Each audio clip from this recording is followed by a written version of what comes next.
All right. Think we're live? Levels are good? Welcome. Welcome back. My name is Agent Ultra. I'm going to be here hacking for the evening with you. We're going to be learning about something called prompt lazy assertions. We're going to be learning a little bit of Haskell fundamental type stuff. And yeah. So let's get into it. Let's start with just like the fundamentals of like assert and stuff. Why not? I'm going to bring up my little editor here. Start a project.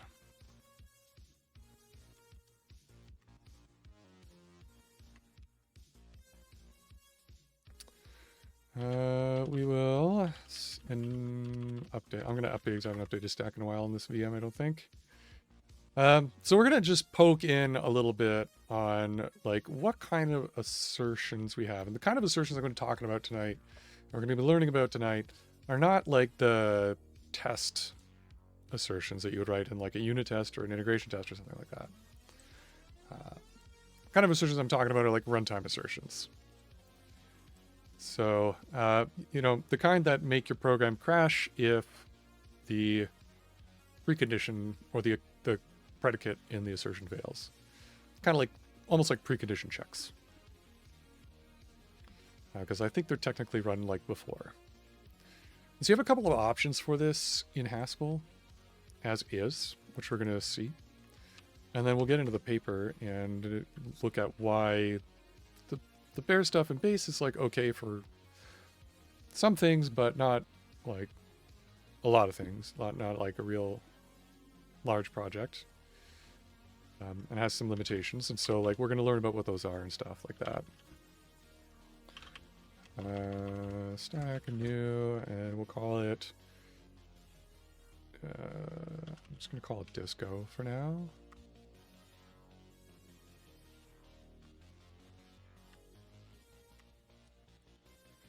Okay. Basic library. There we go. And disco. Sure. Okay. So let's just pop into disco, into our lib file. We'll start writing some stuff here. Okay. Bring up a little REPL here. So Haskell does have in its base library a way to do these kinds of runtime assertions. It is in the control.exception module, I believe, if I'm not mistaken.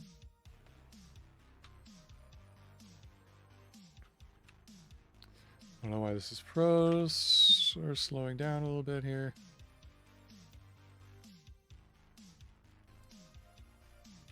Maybe it's maybe I forgot it's the Haskell process and it's like freaking out right now. I don't know. Interesting.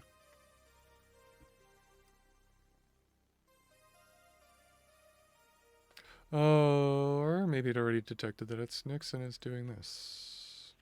It's building, downloading GHC and building stuff.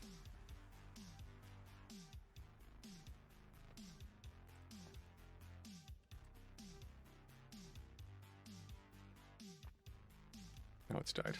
Okay.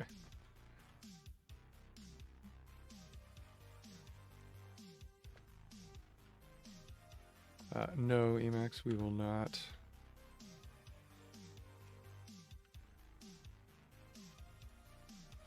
No, just it's no good. Okay, we're gonna do it this way first, the first time. Anyways, it's got a base going. Let's look at like Hoogle, for example, just to look at the type there. While that's all doing its stuff.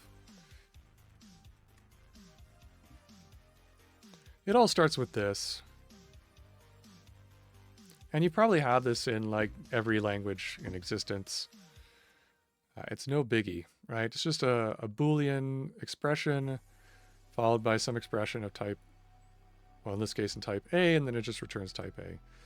The idea is that if that Boolean ever returns false, we evaluate to the false value, then we throw an exception, a runtime exception, an IO exception, the kind that tells the runtime to stop doing what you're doing and just freak out, panic, shut down, whatever. I was watching a great talk given by, sorry, I can't remember your name. They're from the Tiger Beetle team, and it was at the Have You Tried Rubbing a Database on It conference. And then that led me to their Tiger style talk, which is a great talk, by the way, on the programming style that they use in the development of Tiger Beetle, which I found myself vibing with pretty hard. I think it's pretty cool. It's got a lot of good ideas, and a lot of the same things that I've been promoting for years as a software developer. So for like important software where mistakes are costly, in that if there is a mistake in the system after you deploy it, it's going to cost people money or put your business at risk or your users' data at risk. And like, that would be very, very bad. It behooves you to take a little bit of care in the design of what you're doing up front. And I guess if I was going to give like a whole kind of gist to Tiger style, it would be go slow at first in order to go fast later.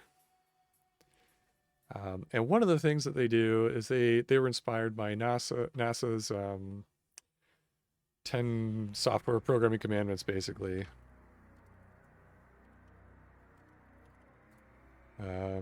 Guidelines. I think it's like 10 rules. Power of 10. The power of 10 rules, yeah. One of the many things in Tiger style, one of the things maybe many of the things they were inspired by came from these 10 rules. And one of them is like assertions, runtime assertions. Now, this rule number 5 is like a minimum of 2 runtime assertions per function. In Haskell land, things are a little different. But I wouldn't use this necessarily or recommend this in most Haskell projects. Only because, at least in the pure code, which you should be writing mostly in, right, the type system is going to prevent you're going to want to express as much as possible in the type system.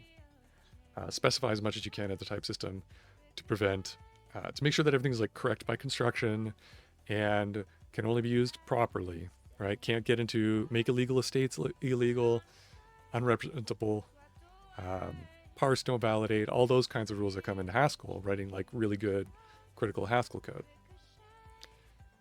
However, at the end of the day, Haskell code still has to interact with the outside world, right? We've got to allocate foreign memory. We've got to read foreign memory. We've got to talk to databases and the operating system, right? And so we write quite a bit of our code in like IO, imperatively. And when you write code imperatively in that sense, you talk to databases, you talk to the outside world, you do all those sorts of things. It would behoove you to have lots of runtime assertions to make sure that like your program's expectation of the state of the outside world is upheld, and that when things start going bad, you don't just let them go bad and carry on. That's kind of the idea of this rule and the spirit of it, right? So, for example, I work a lot in payment transaction processing, like card transaction processing, right? Which has to be very low latency, really, really fast. You have timing restrictions there. Faster is always better. And in scale, when you have large growing amounts of volume of these transactions, when things start to go bad, you want them to stop as quickly as possible, right? Because you don't want that error turning into like a small thing that cost your business quite a bit of money to a big thing that cost your business lots of money. That would be bad. So assertions can help quite a lot. I don't know why my REPL there process exited. My terminal died. That's weird.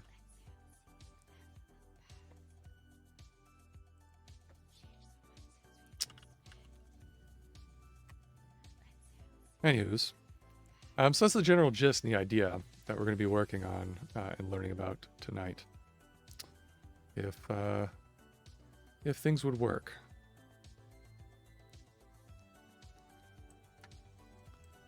Go get this back here.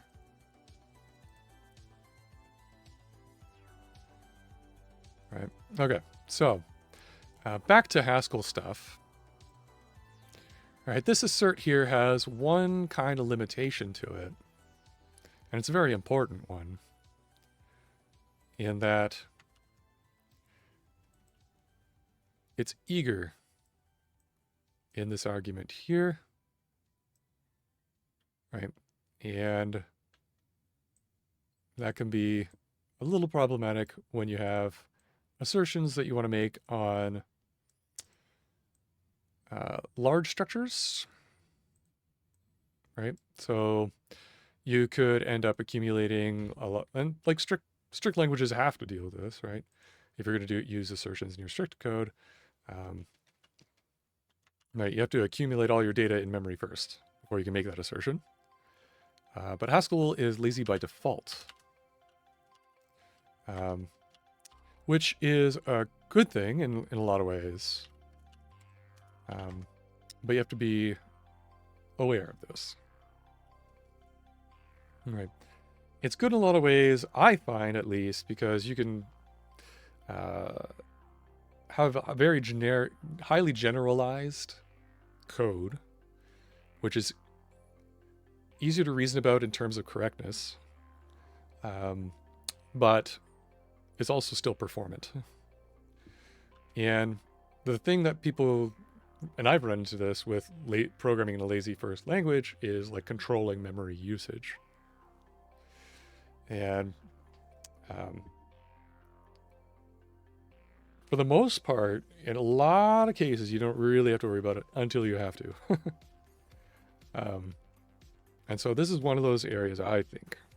So I think we're back up here. The project's all set up, so we can go into it and check things out. Okay.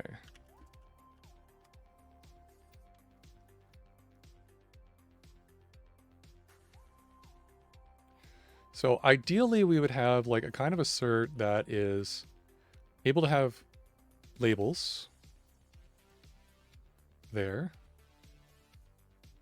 And I don't know why that died.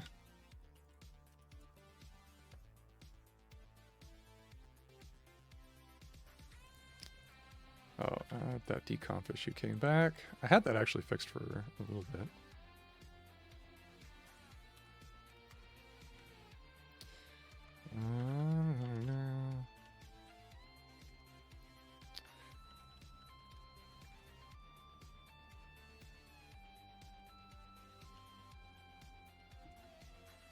Let's go there. Okay. So we can, this paper I came across, maybe it is out there and I didn't look hard enough, but I couldn't find the library implementation, an implementation of it as a library on Hackage. But it had some interesting ideas for how to write such an assertion, type of function and framework for writing these kinds of asserts that is lazy in that evaluation argument, which means you can have those sorts of general functions and data structures talking about that will still allow you to evaluate them for those assertion predicates without having to evaluate the whole structure. Right? It can, as soon as it fails as soon as it detects a failure, and then it uses less memory, the constant memory. Or maybe linear amount, depending on your structure and stuff like that. But let's learn about it now, and we'll figure it out. So documents, monadic assertions, monadic prompt lazy assertions in Haskell. All right. So the introduction, assertions are part of a program that instead of contributing to the functionality of the program, express properties or runtime values the programmer expects to hold. These are like what I was mentioning, like preconditions. They're assertions that the state of the world is in a particular, some kind of particular safety property the world holds before I start executing the rest of this function. Yeah, so an assertion says here, both documents an expected property, like a precondition, and test the property at runtime. So this is where I think it would be good for like something like I/O or your imperative shell, your part of the program that is working with the outside world. You can write these assertions in there. You could technically in this library, I think, also go and write assertions in your functions. Like if you took a function that has lists that only works on ordered lists, as the example here shows, you might be able to do that. Now this example here is like ordered, where it's eagerly evaluated and kind of demonstrates the problem with it.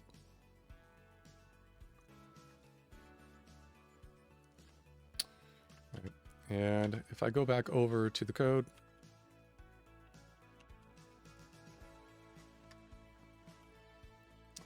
I'm just going to set this up to be Haskell process type stack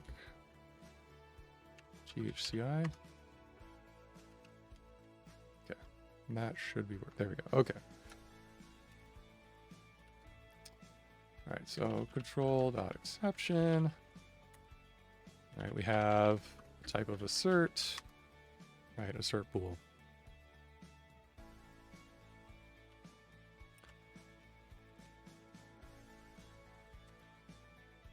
All right, so if we wanted to try this ordered thing, what would happen?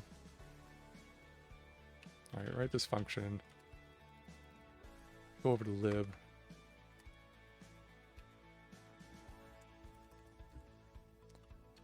Some orderable set of elements of A. We have a list of those elements, and then we get a bool. Empty list, true. It's a single element list. It's already sorted. And otherwise, we have X, Y, and X's. Or Y's in their example, but yeah. X is less than Y. And ordered, the rest is ordered.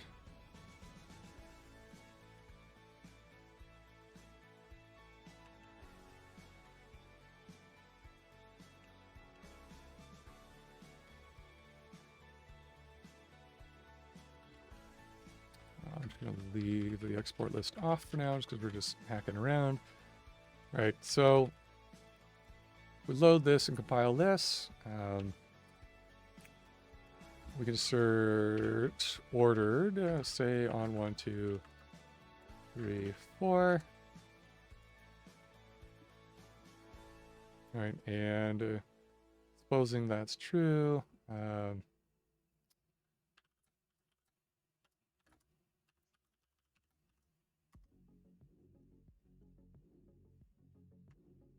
okay.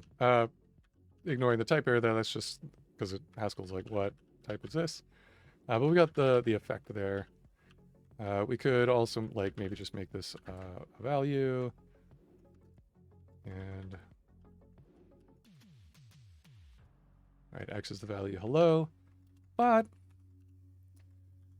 if we tried 434, we should get a runtime exception, which we do. We got a name shadowing one, right? Let's try instead of... there we go. There. So this is what a runtime exception looks like in Haskell, right? It's exception, assertion failed. We get this call stack from Haskell stack. This paper, I think, is a little bit older. It was maybe like 2008 or something. So it might not be aware of all the call stack stuff that's been added. But if I was to write like a function here, I don't know, like a binary search, right? Sum a list of a's, return like maybe a. Right, I can put an assertion here somewhere in my function that asserts that x is ordered.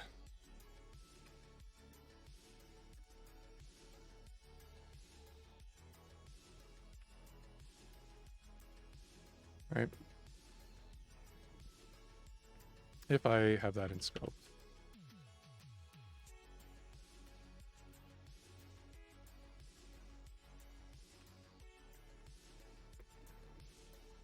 Right, so now I can write my binary search, and if a programmer were to give me an unsorted list, right, this would throw a runtime exception, an IO exception. So what I was saying about the purity bit, this is like why I would probably not use asserts this way in pure code, is because like that makes this function like partial, right? Which means that the return type is kind of a lie. It's like, it's not going to return a value of maybe a in the case where this is unsorted. It's going to return, it's just going to crash a program. And you can't tell that from the type. It's not exactly what total impartial function, all that stuff means, but essentially that's what's going to happen here. So, yeah, I wouldn't recommend it, but you can. Right, and if you really want things to crash, if they're used wrong, that could find errors for you and prevent you from your program from propagating bad data, stuff like that. However, I think in pure code there's better ways to do that. Nevertheless, let's continue on.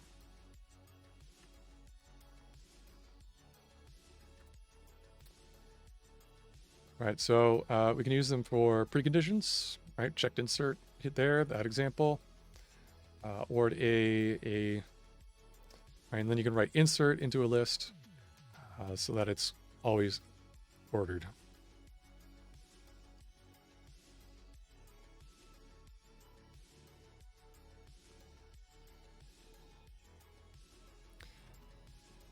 That's cool. I want to know if we can do this and we get the as call stack stuff kind of for free. Because one thing with assert, I think, is that it's not very good at reporting, or it's okay at reporting where the assertion failed, like that sort of stuff. But it's not great, as I recall. Right. So, let me go over here. Let's take this example.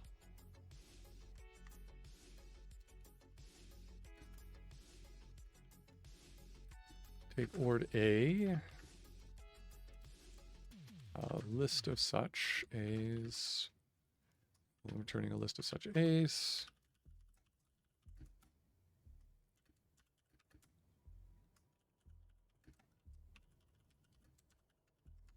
Okay, and then that lets us. How do I go sideways?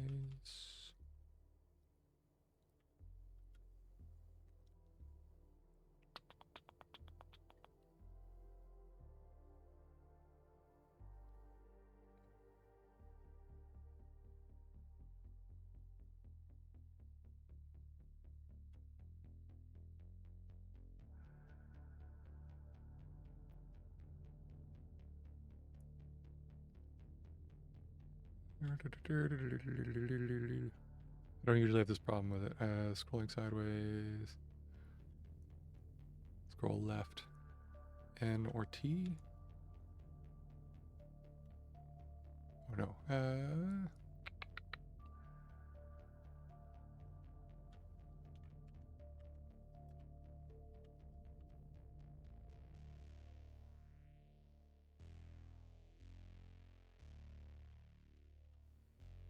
Okay.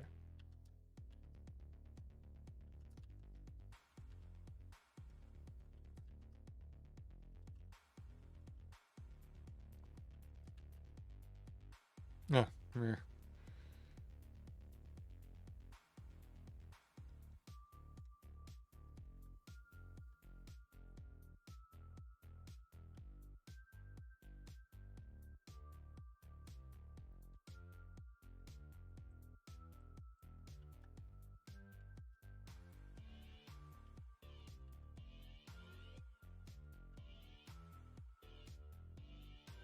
Top and bottom.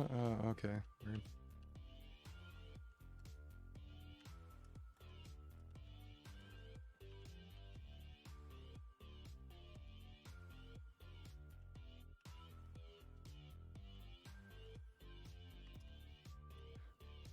Okay, so we do ordered X's and then we insert on X and X's. That's of course.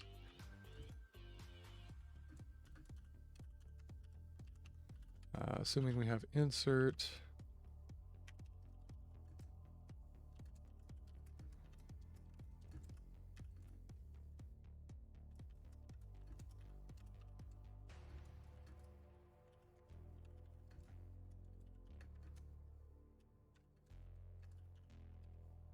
It really is just a cons, is all it is.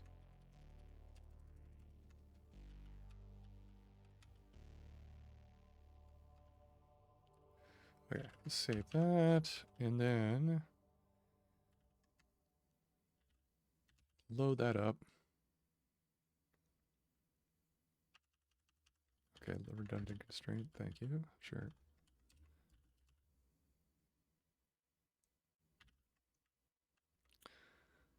Okay, so if we do checked insert. Oh, well, if we do it in the REPL, of course.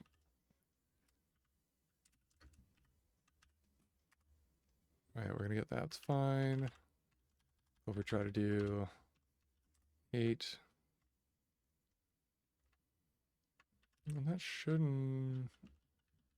Oh, that's because we want to do like 4 and then 2, for example. And that one will throw our call stack.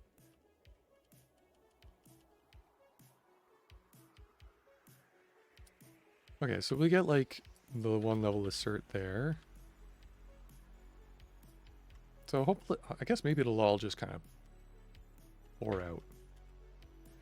Looks like the assert stuff is kind of, at least in GHC's implementation, is probably legit. Go to Google, assert, and just take a peek at how it's implemented.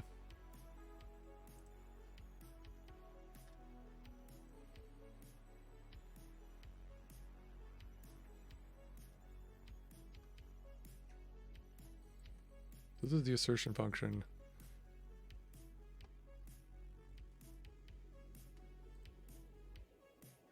Red R.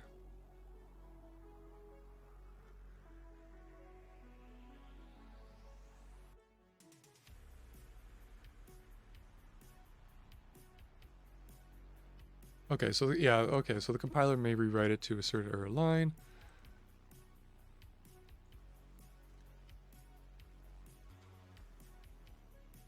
And so it'll report the source file line whenever the call to assert. Right, and there's a compiler flag, the F ignore asserts. So that, like, a lot of programming languages too will ignore asserts in that they will like remove them from the code.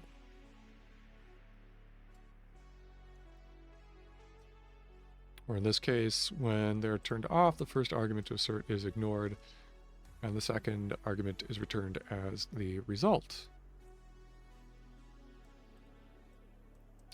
So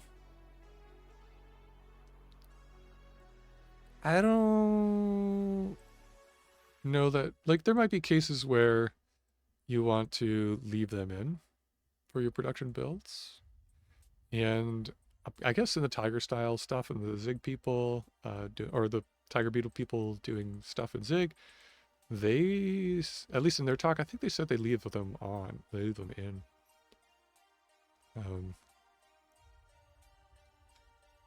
Which, again, if you're writing the kind of stuff where a high volume of things going wrong you want to stop as quickly as possible, kind of makes sense.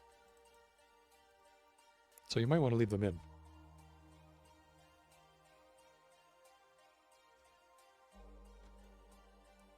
Of course, if you were to leave them in,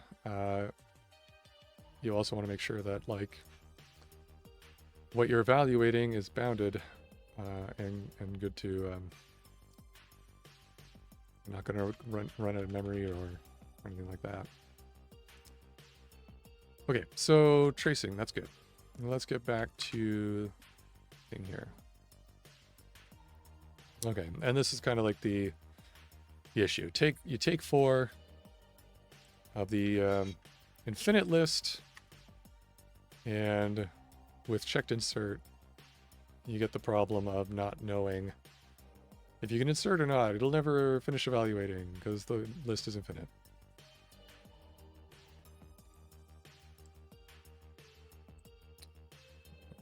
That's right there.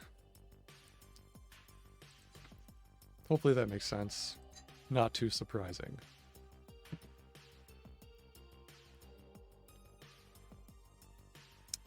So our example above demonstrates that using Boolean functions for specifying properties is rather limiting in expressiveness. Could agree with that. We want to say that any list containing 2 neighboring elements in the wrong order should raise an assertion failure. Also, when most of the rest of the list has not been evaluated. However, ordered only decides on totally evaluated finite lists. We present a parser combinator-like monadic language. Yeah, it's a lot to take in if you haven't heard it before, but it's not that scary. For expressive lazy assertions. Parser combinators are a well-known tool for describing a set of token sequences. Similarly, our assertion combinators describe a set of possibly partial expected values. So, it's kind of neat. What they're saying here is that we will have a way of saying that the some value and the value that precedes it have a relation to each other over the whole list. And that as soon as that condition fails, then the assertion fails. Right, but we don't have to evaluate the whole sequence. So, in summary, their assertions were, well, they want to have the following properties in this paper. They want lazy. So they don't modify the lazy behavior of the program. They don't evaluate the predicate condition. It's not eager in its argument. Prompt. The violation of an assertion is reported as early as possible, before a faulty value is used by the surrounding computation. That's pretty key. Expressive. So complex properties can be expressed using full Haskell. And portable. They want assertions that are implemented as a library and do not need any compiler or runtime modifications. The only extension to Haskell 98 used for the implementation in this paper apparently are unsafe form IO and IO refs. Now, I was pretty sure I haven't been able to find this library on Hackage.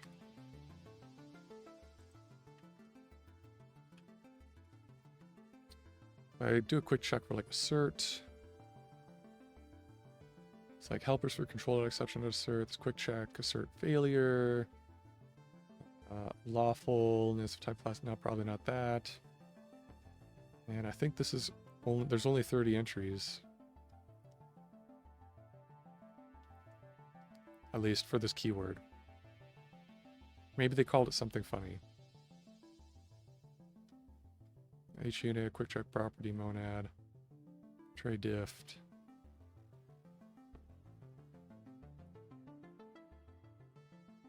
properties, test framework stuff.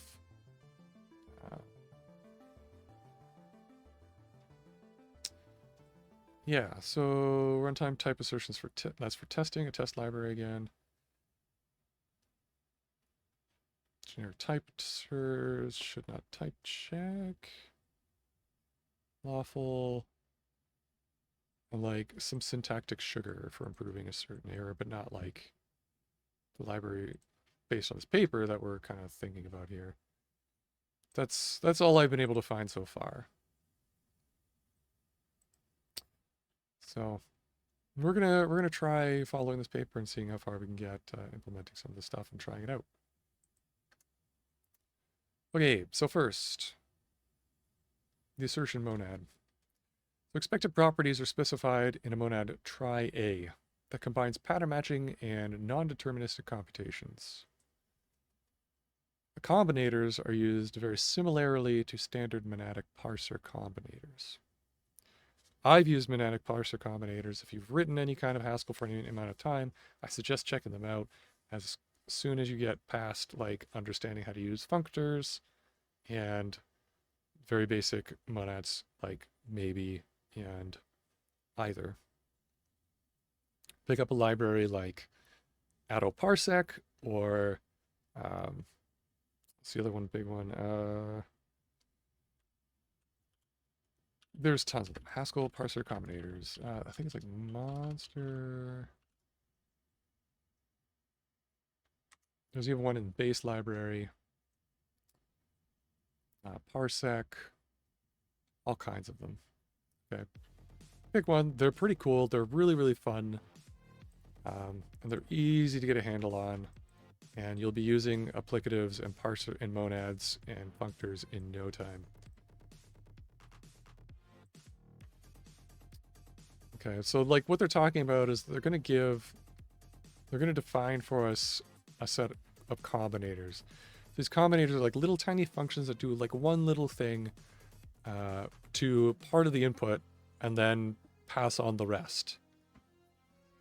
Right, and so in the case of parsers, when you're parsing, tokenizing, and lexing input streams of bytes, right, you're taking 0 or more of those bytes into your function, or you're providing an alternative, like try this parser or this parser. And each parser just takes one little bit at a time and then passes on the rest. Right, and so you combine the parsers together. That's why they're called combinators. And you get a parser out of it, a big parser that can parse everything, but out of these little tiny pieces. All right, so it's not super scary once you get into it and once you learn it. But if you're watching the stream and like you're just Haskell curious and you're not really sure what's going on, it's understandable if it seems daunting, but trust in the process. So that's what they're going to define for us today in this paper. Some combinators. So here is the specification rewritten using some of these combinators they're going to write. Ordered. So we're gonna have to introduce something called a lazy that wraps our list of A, and this try thing that they just talked about. This monad try is what it's going to operate in. It's like parser combinators libraries. They always run in some kind of monad as the return. Monad. I'm going to probably change my accent on that a lot as I go because I don't know what it is. But they all run in some kind of monad, like parser, and in this case, it's going to be called try, I guess. So the tested argument is wrapped within a new type constructor, lazy, and the result type has to be try. Together, these two types enable prompt and lazy evaluation of assertions. To specify the 3 different cases for lists of length 0, 1, and longer, the assertion monad try A provides a non-deterministic choice operator. Okay. So non-deterministic in that it'll pick an order, but you don't know which order that's going to be to evaluate these things in. So they're kind of independent of each other in terms of evaluation. So for a fair evaluation, that is, there is no fixed order in which the different cases are evaluated. Yeah. Okay. So for pattern matching, we provide the following pattern combinators within the assertion monad. So these are, I guess, for lists. P-nil, P-cons, P-val.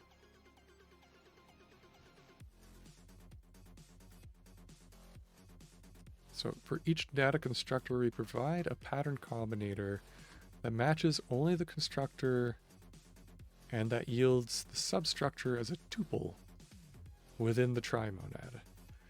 For example, for the empty list, it returns the empty tuple, and for cons, it returns a pair consisting of the element and the remaining list.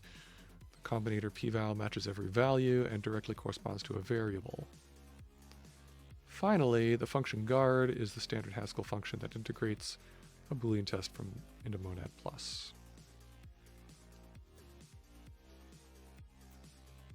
Okay.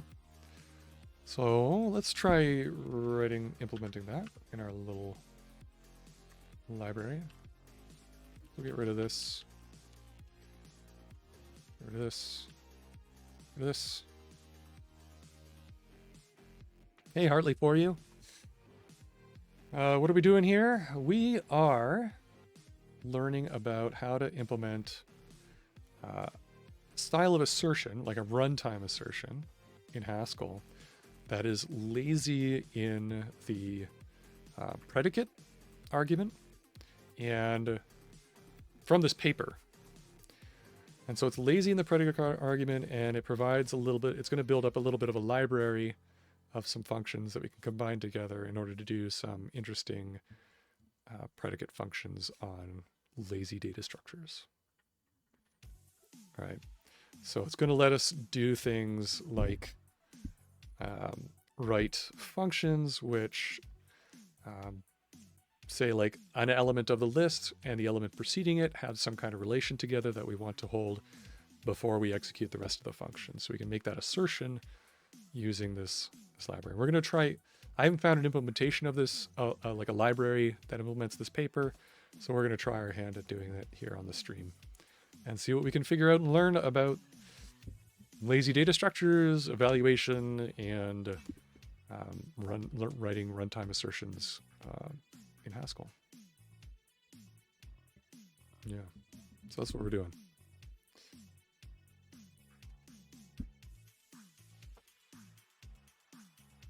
All right, so I need a type of called try.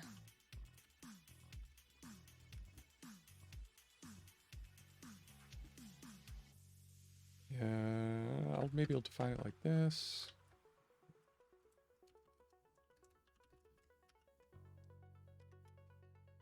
And I'm going to need a lazy. I don't think the paper's defined that yet.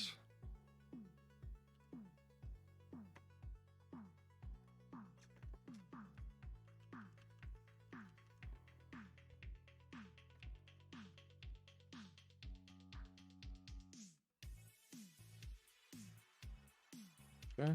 No, it hasn't yet. That's okay. We'll get to it.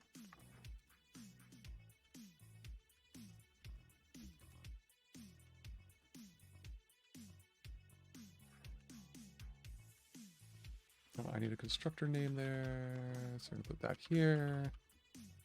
Like this. I'm just going to fill in these kinds of things. I'm pretty sure the definitions are going to be given to us soon. And so P-nil. I'm just going to call it nil.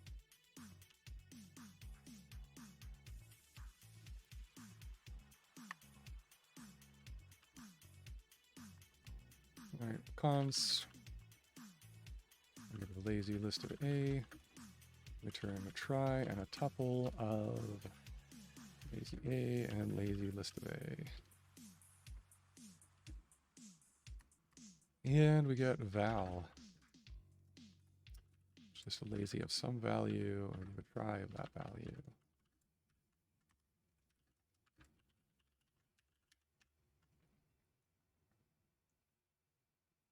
Okay. And then the assert, this library is going to define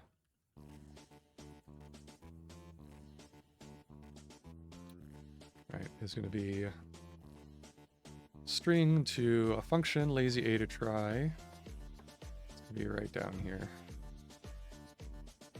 Beep. That one.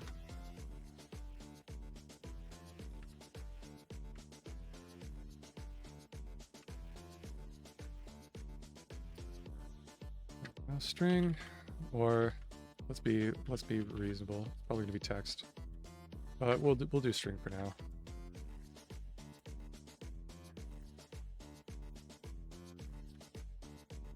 We should do text.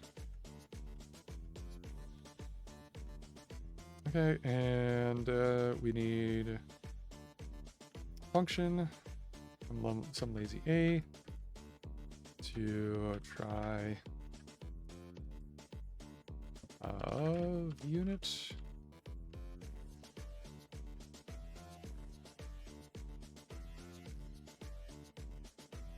And then a to a, just like assert.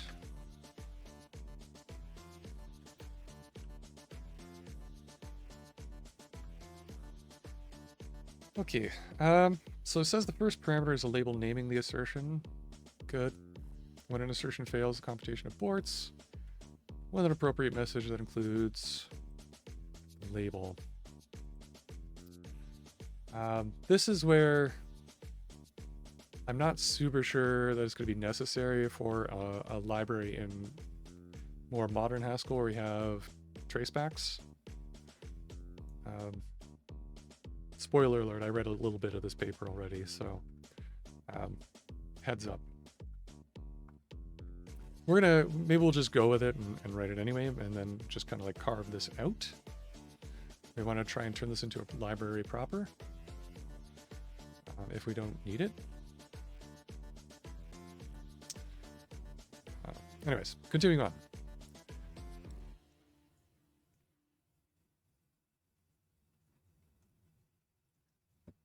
So for expected values, an assertion is an identity function for partial that are smaller than expected values in the standard ordering, or unevaluated or undefined as less than any other value.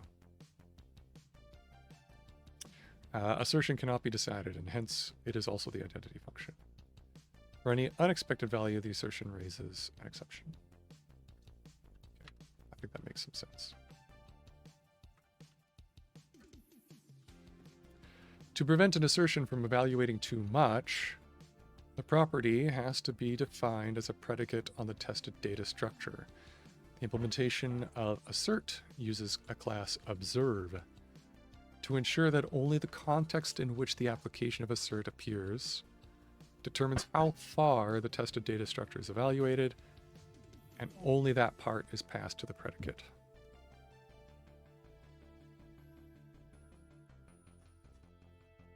Okay, so hopefully they'll give us the class definition for observe. This function insert with pre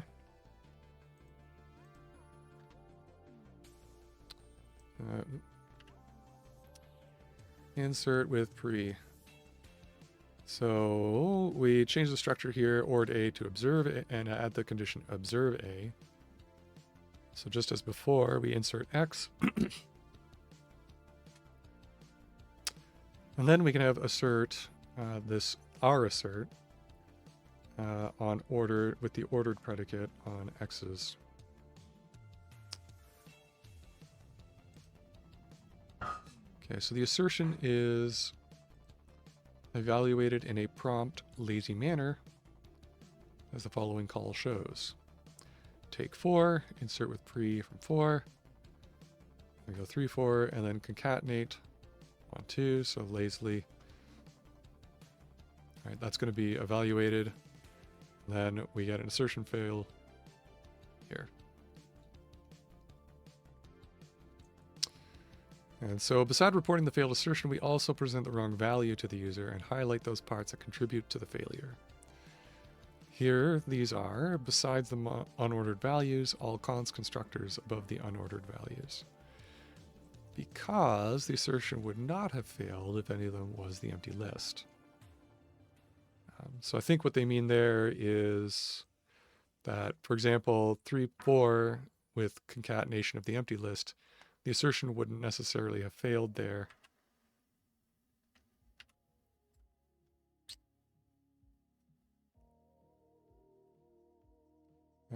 Or if we had concatenated and then the empty list then concatenated more. But since we can also, we're concatenating an infinite list there, so we fail at the first time the predicate fails. We don't evaluate the rest.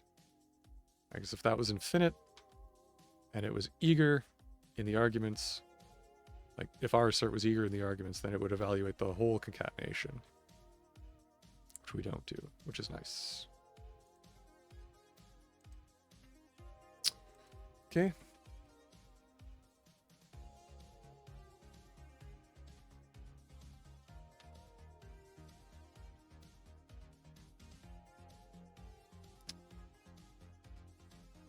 Okay, so a better specification for insert now. We have insert checked. Better specification for insert is if the argument list is ordered, then the result is ordered as well. In contrast to the first assertion, this property is defined for a function. It specifies properties for an argument and the result. Functional assertions can be expressed by means of function n, functions of arity n. So because a could also be a function, functions are also just values in Haskell and a lot of functional programming languages, so of course we have to handle functions, and it looks like fortunately we can, but Haskell functions only handle arity 1, so it looks like we're probably going to have a bunch of like fun 2, fun 3, fun 4s, fun 5s, depending on how many arguments you want to match on in your predicate. So to express the dependence between two ordered properties, we can use an implication, simply defined as x implies y equals not assert x and this operator here, y. I think that's the non-deterministic or. Executing insert checked yields the following behavior. 3 into 5, 3, 4, we get 5, 3, 3, 4. Insert checked 3 into 2, 3, 4, we get 2, 3. With an assertion. So we should get an error like this.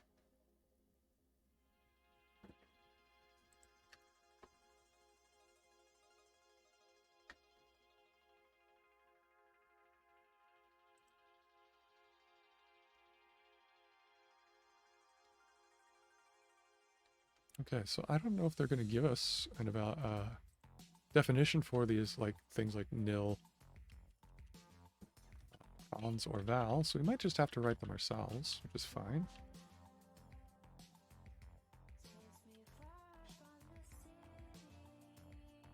As long as I understand what they're supposed to mean. So we got a lazy A here, for example. We need to return a try unit.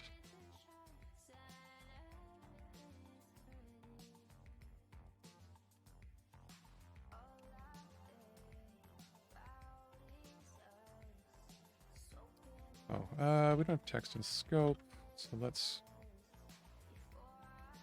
to our package YAML.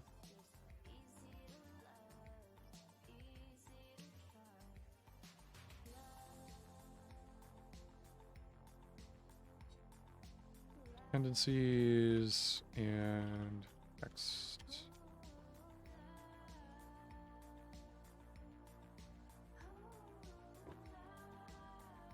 Just need the type for now.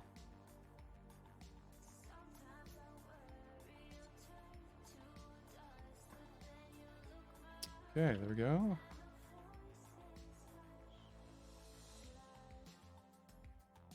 I think that makes sense.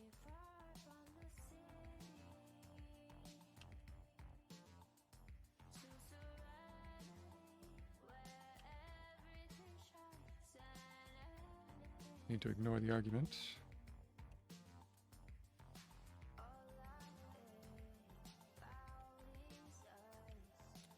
Okay, and if we're gonna get a lazy empty list here, what do we get?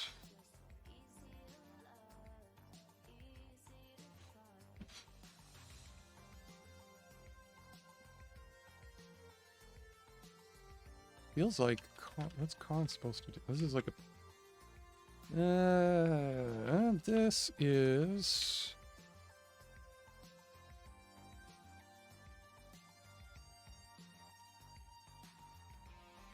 I'm gonna go back pages.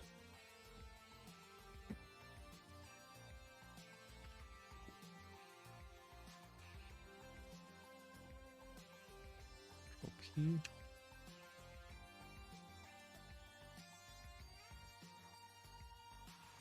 Oh.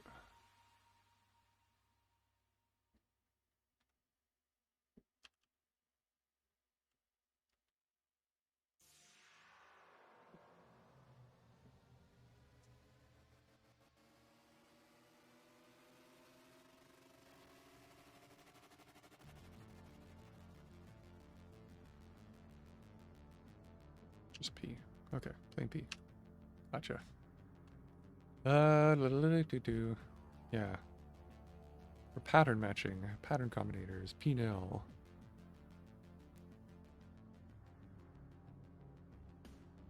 Okay, so these want to pull out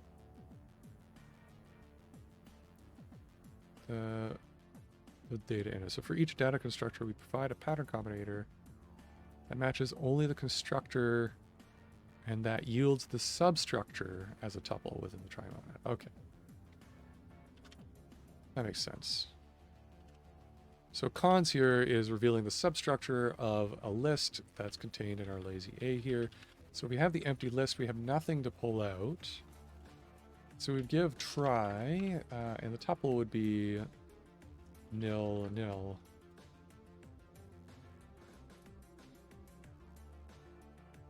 No, because that returns a try. Lazy empty list, lazy empty list.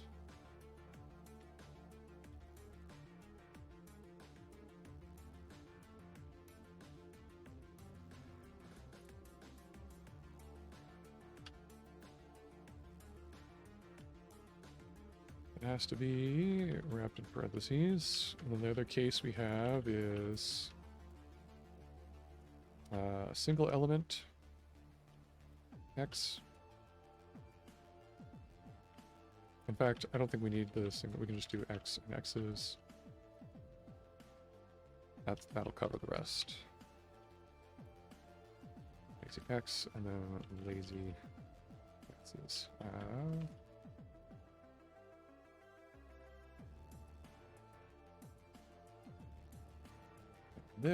What's the problem with that?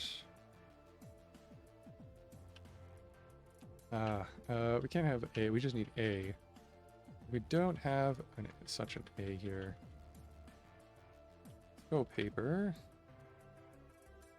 Did I not...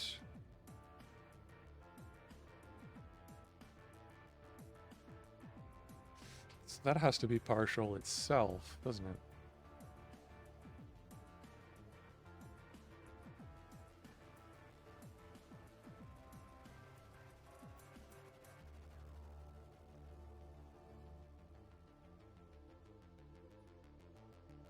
I wonder if there's a better way to do this in more modern Haskell. Feel like there would be.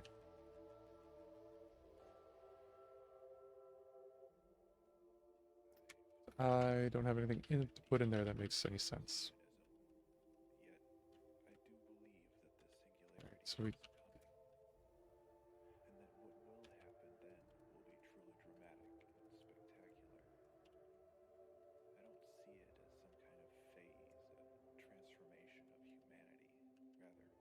There's nothing that makes sense there for cons.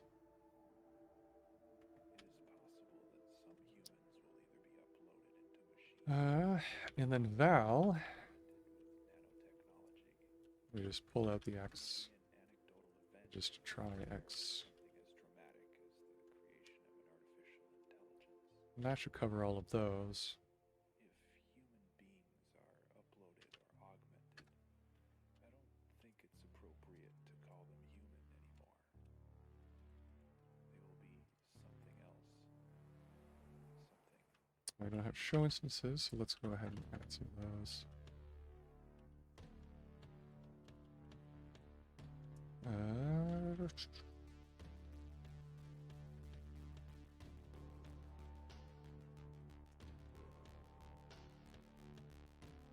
Add EQ show.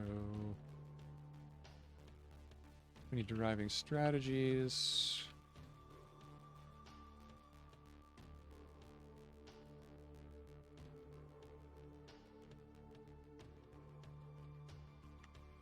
I need that for this as well. So.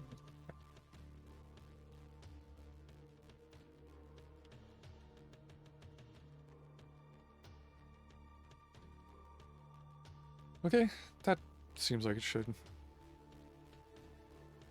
Fine, except a lot of what the paper's talking about is that try is implemented as tuples.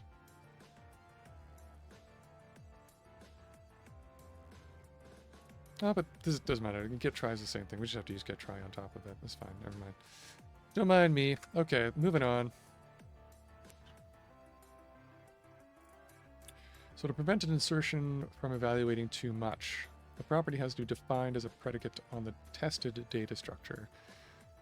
So our data structures have to implement a type class called observe to ensure that only the context in which the application of assert appears determines how far the tested data structure is evaluated.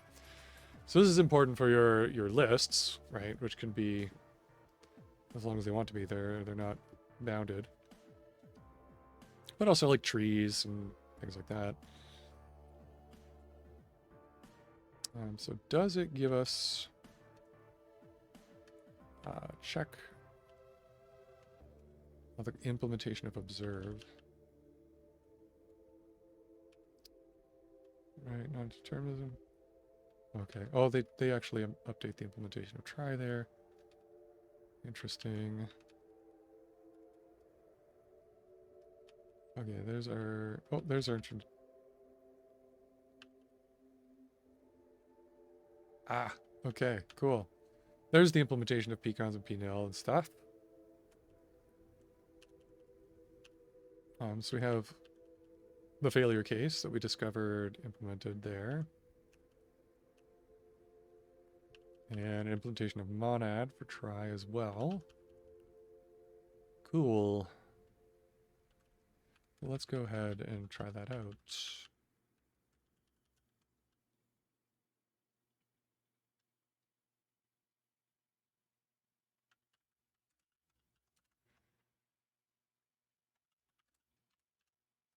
List of maybe A's.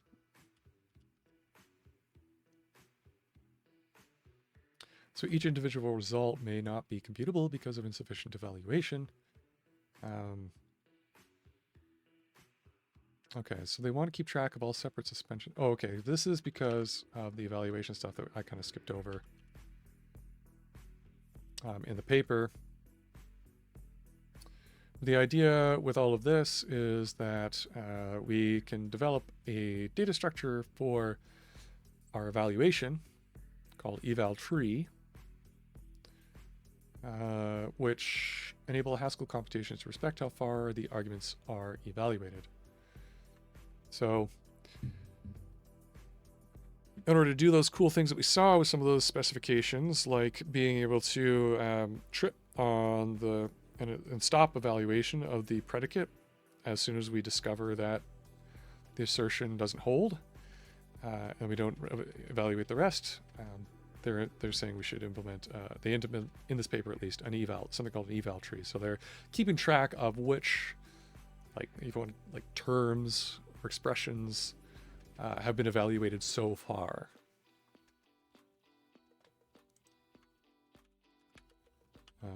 So this is like a good, eager way of doing that, and we're going to change that. So we're going to go back to undefined here.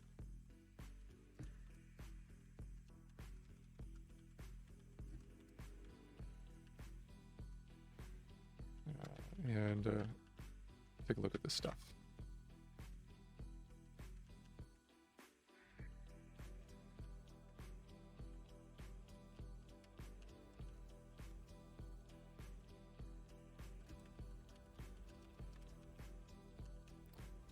Okay.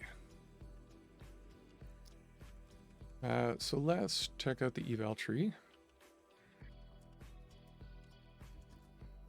So we have either eval and we have more eval tree, or we have uneval.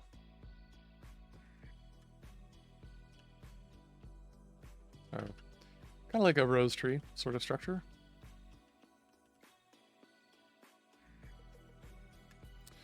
An eval tree represents how far a corresponding data structure is evaluated. Yeah.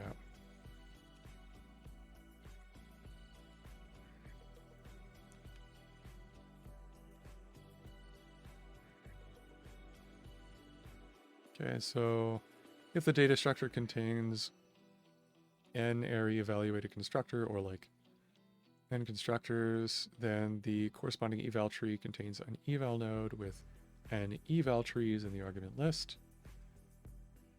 For instance, the evaluation of list 1, 2, 3 in the call 1, 2, 3 bang bang 1 is represented by the eval tree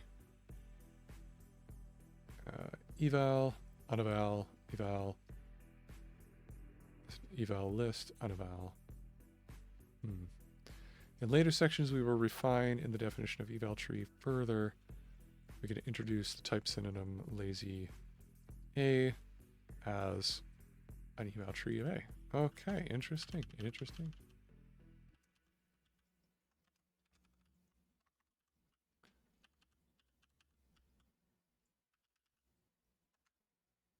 Okay, I'm gonna put a stock Go instance on this so that we can like debug and like poke around with things as we go along.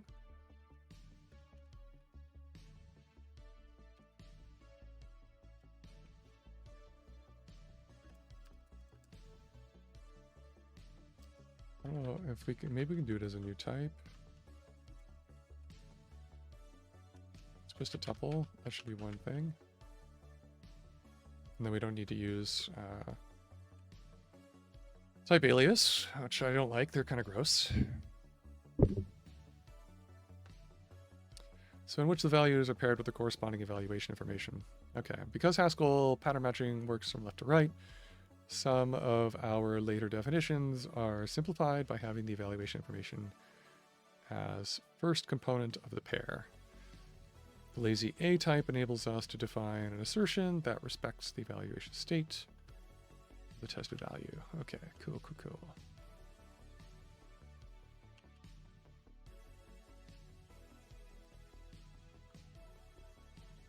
For example, check ordered.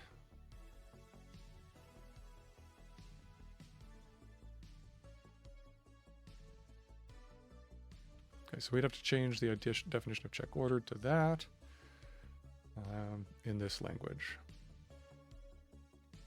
That gets a little bit ugly though. Here, as we have to pull apart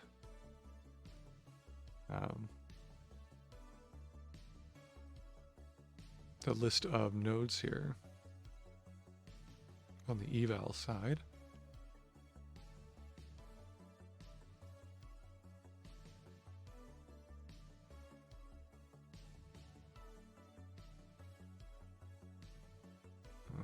So we get one eval node and then we get the rest there.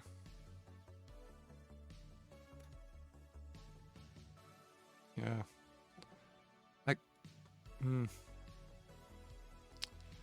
Gross, but not too bad, I guess.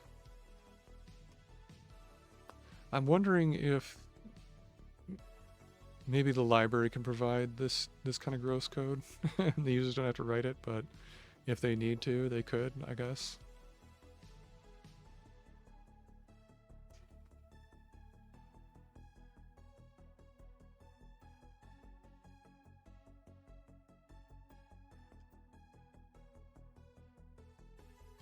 So this and LEQ, so yeah, okay.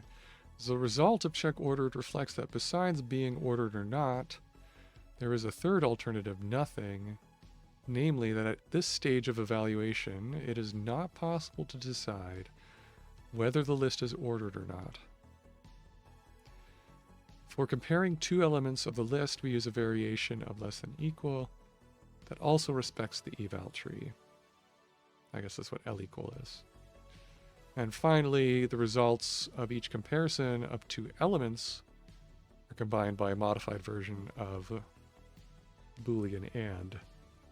Besides using the extended type maybe bool, this function also implements a parallel version of Boolean AND by means of its third rule. Independent of the other argument, this operator propagates an argument just false as a result.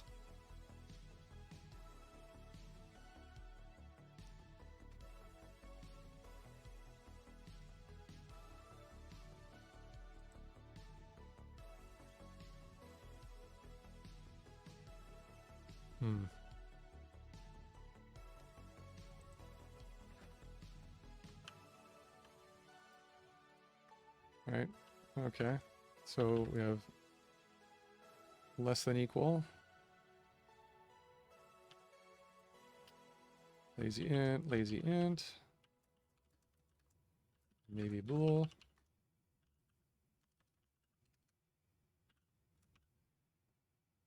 Now, oh, I guess that's probably why they made it a type alias. They could just do matching on the tuple here. It's directly. With our new type version, we're going to have to go lazy. Put the lazy constructor in there. Not a huge deal.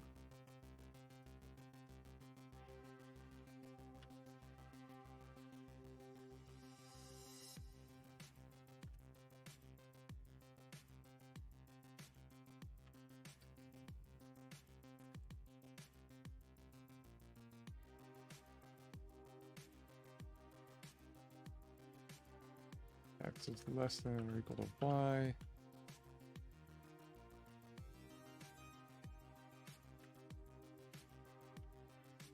Or we can just do this guards.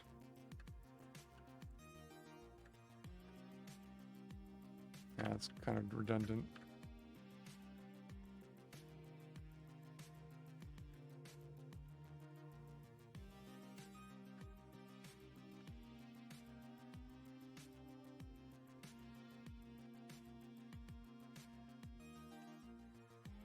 Okay.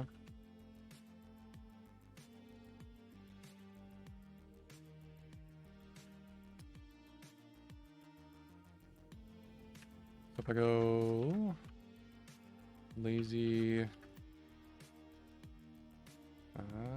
eval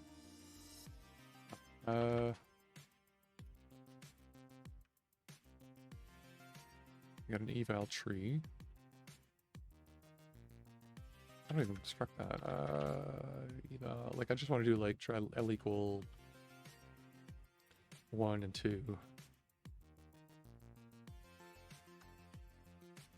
Oh, I can just do eval empty list and the value. Okay, 1. And lazy eval of the empty list and 2. And we should get just true. Yeah, sounds good. And then just false.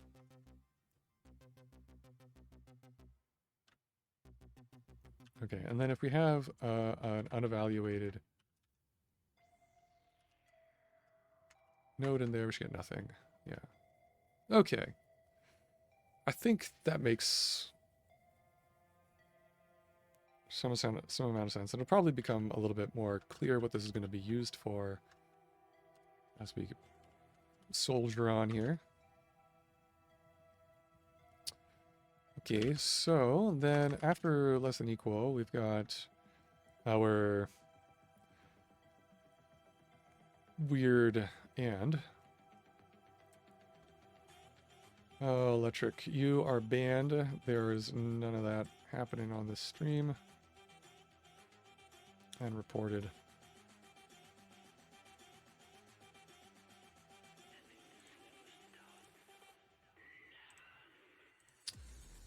Yeah, selling followers.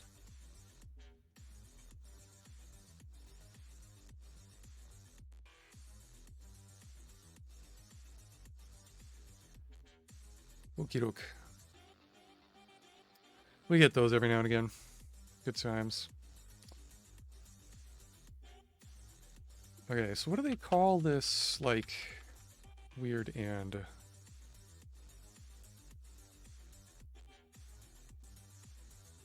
It's like parallel and.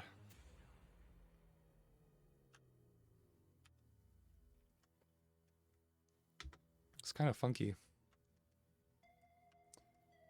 I don't know if I like the convention.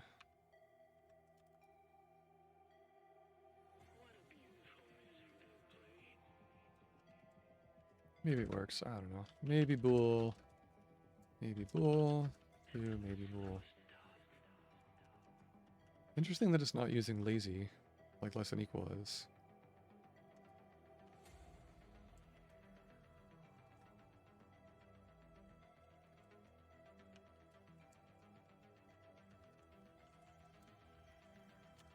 That's just true.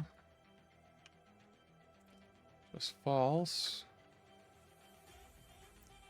Kind of cool that we don't have to even evaluate the second argument, right? I mean, not that surprising, but kind of neat.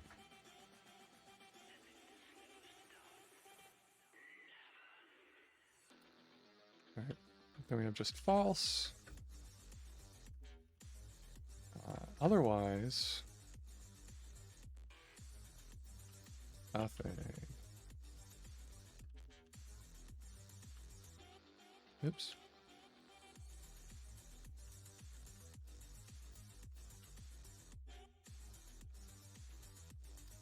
Kind of want to make them like the paper line up over top of each other.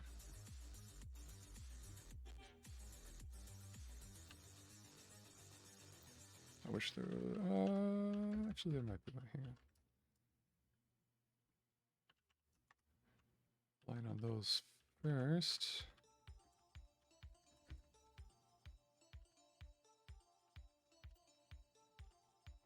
There we go.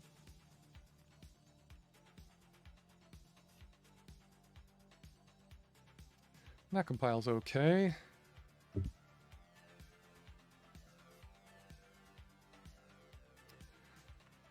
Okay, soldiering on. So how can this approach be generalized to arbitrary computations on lazy values? That's a good question. That's what we were here to learn. Although assertions have to return Boolean values as results, subcomputations may return other result types. Here we can use the maybe A type to express that we either obtain a result of type A or have a suspension. I'm not sure that I like writing things out of maybe like that. I'd rather be a little bit more specific. Instead of having to remember that just in this context means computation, result, and nothing means suspension. So let's just go ahead and just get a little fancier. Not terribly fancy though.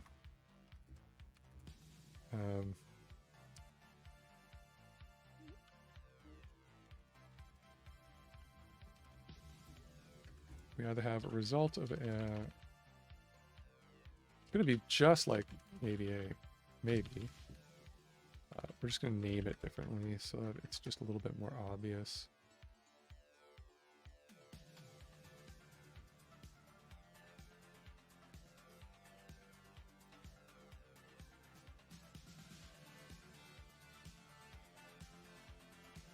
Then I can replace these with computation.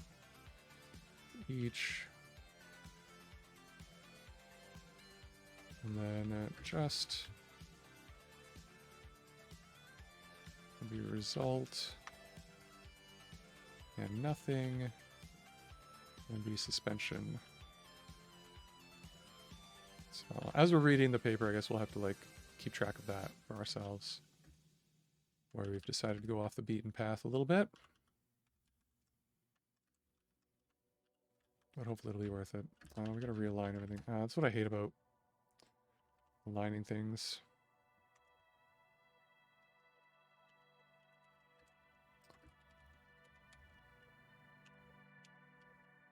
At the same time, when you're doing operators like that, it just looks nicer. It's easier to read. than if they're all squished together. Python styles.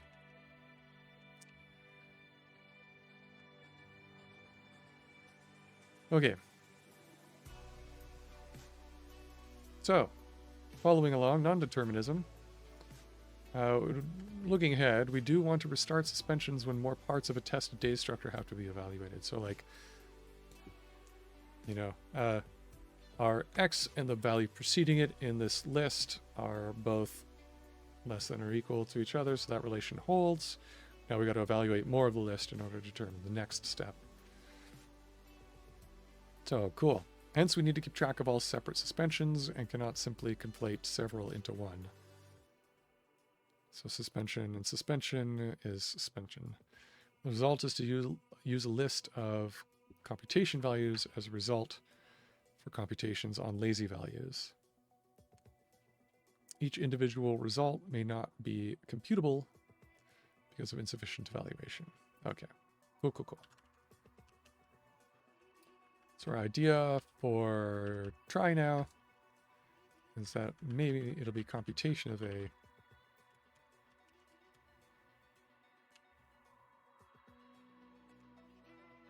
and that all compiles too. And then we have the definition for fail t and suspend t.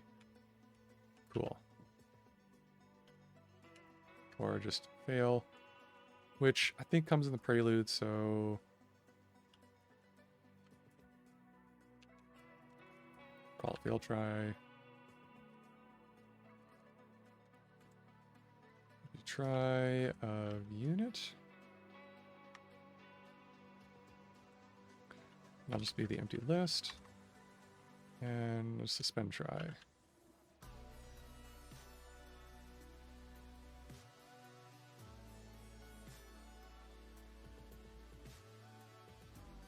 Although, I'm kind of these days in Haskell land designing for qualified imports. So if we get a name clash error, we'll just hide it and export as we export. And then if people want to import it, they should import it qualified so it doesn't clash with base. That way we can have nice short names in our module that are meaningful. We don't have to like come up with long camel case names when we don't need to.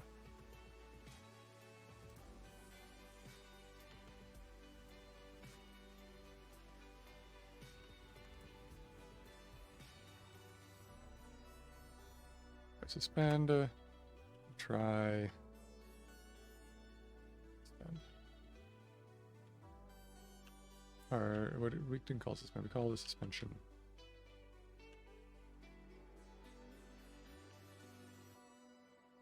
Suspendian. Suspension.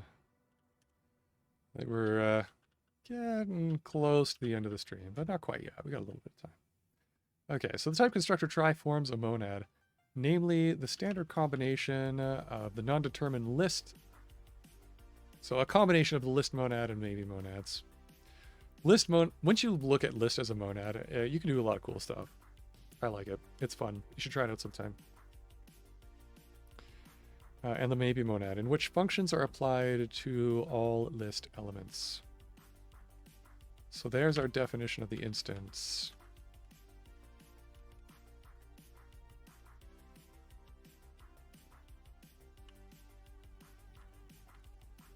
I think we can... I like putting instances like below their type. Putting things all related to the type where it is. Let's got all that there. Let's put try here.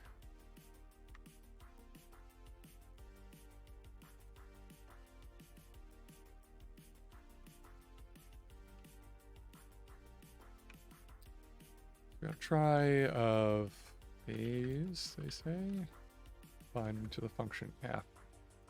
So we have to return a try. And then they say we use a concat map over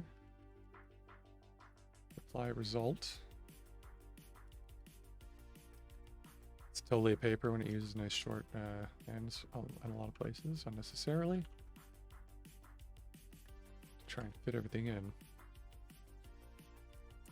I don't think we have an implementation of from try yet. Over A's. Ah, but it's given in the where.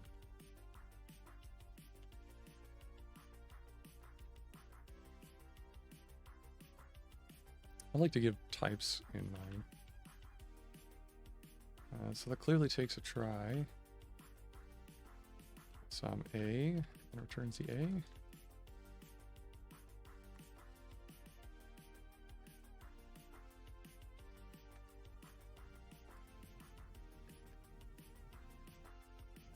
And apply result. Takes a function, a list of computation B. Computation A. And a list of computation of B.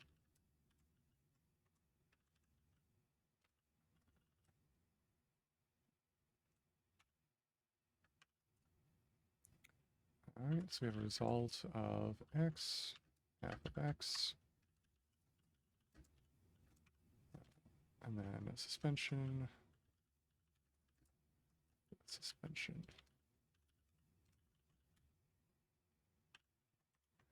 and then a pure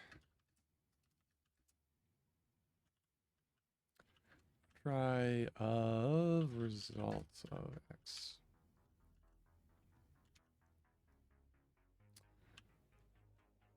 Parse error.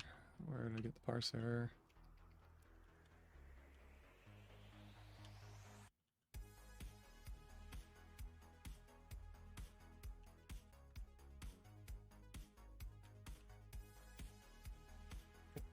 It's got to be indented a little bit, I think.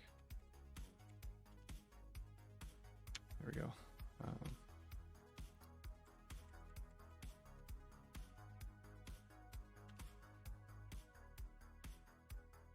Pure's not in monad, that's in applicative. I don't think we need to apply that. So, yeah. Paper's a little old.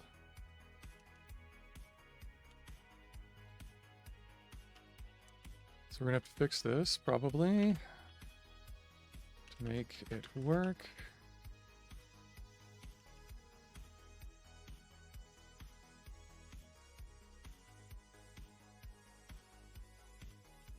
Okay, I've got a couple of typos here.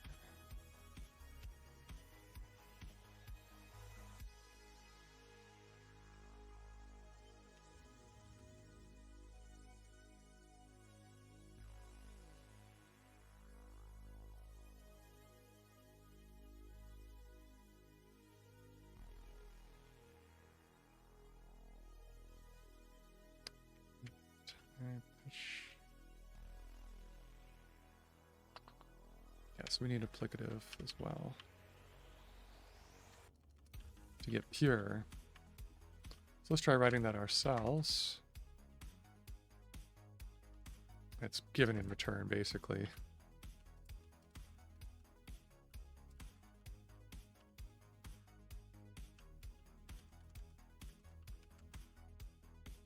And then we need functor.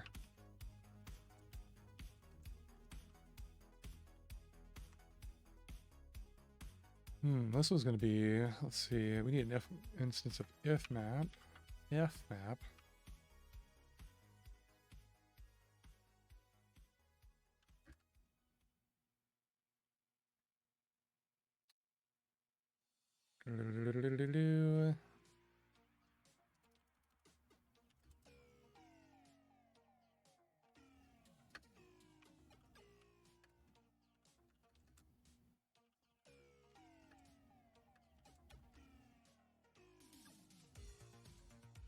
That work?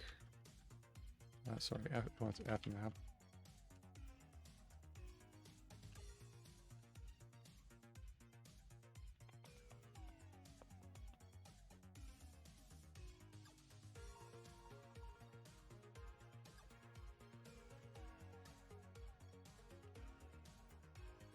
All right, applying fmap some function f over the list of computations. Right, means we'd have to map over each f over each computation.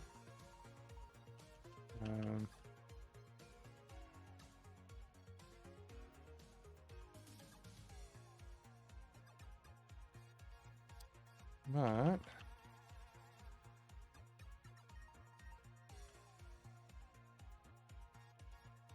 fmap A to B, try A, try to B.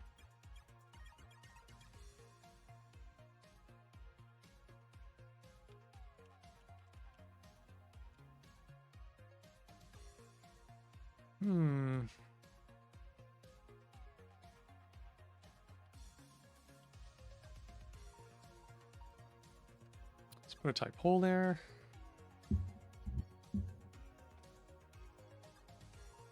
So we want a list of computation B. We have X in scope. That's a list of computations of A.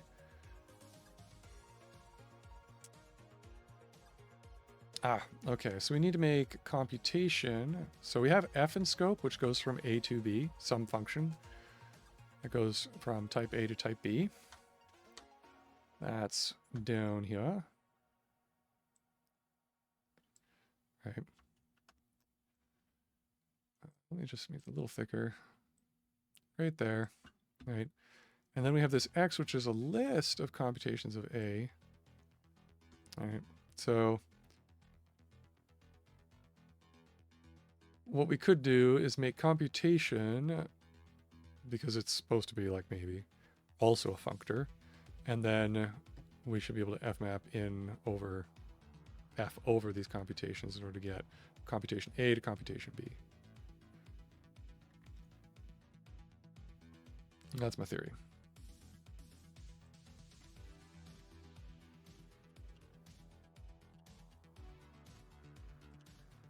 We could even save ourselves the effort of doing that manually by deriving functor.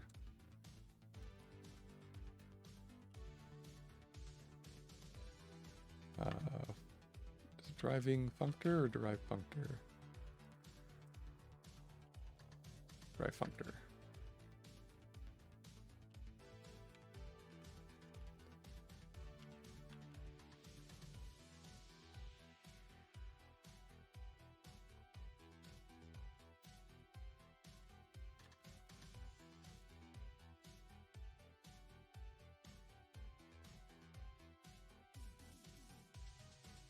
Just like that.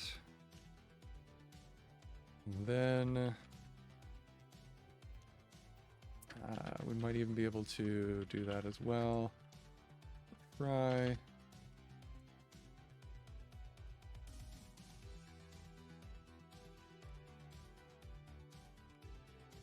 And then add standalone deriving.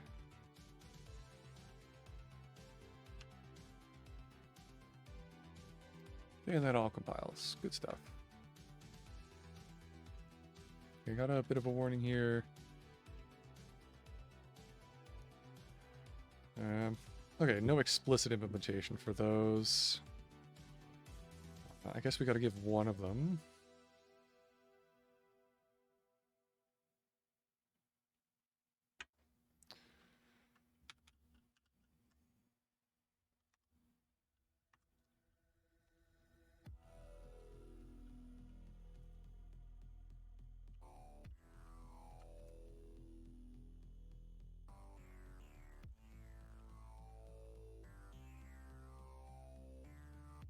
So in this hole, we got to give a try B.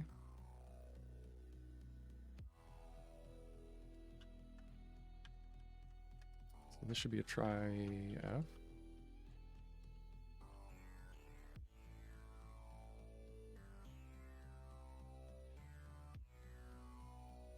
And then we have F, which is a list of computations containing our functions from A to B, and X, which is our list of computations of A. We need to output try a list of B's. All right, so we have to do a try. I mean, list of computation B's.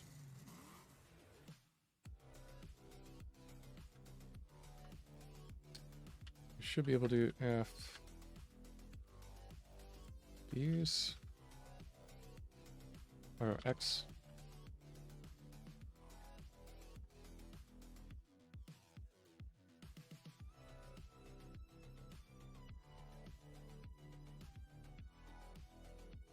No, that's a list of them.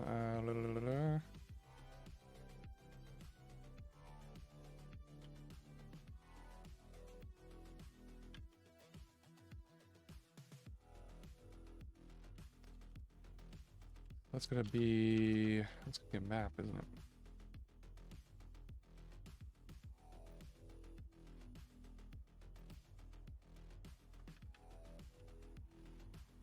Also going to need an applicative instance for computation, I suppose.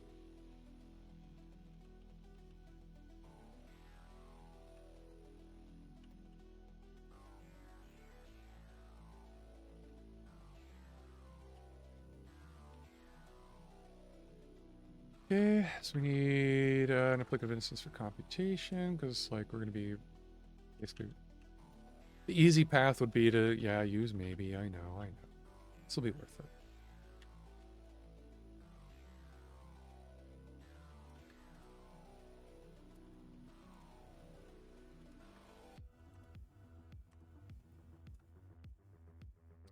All right, then we have a case of result f applied to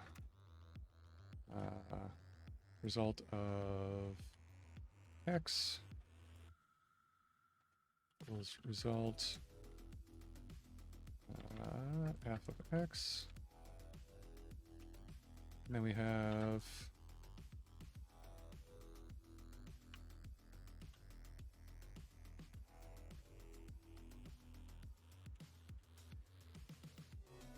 suspension, which is just suspension.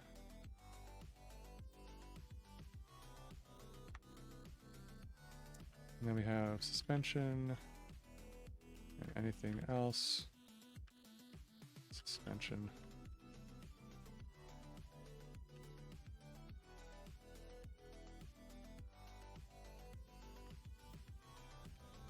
I think that works just fine. Okay, so we're back to our hole here.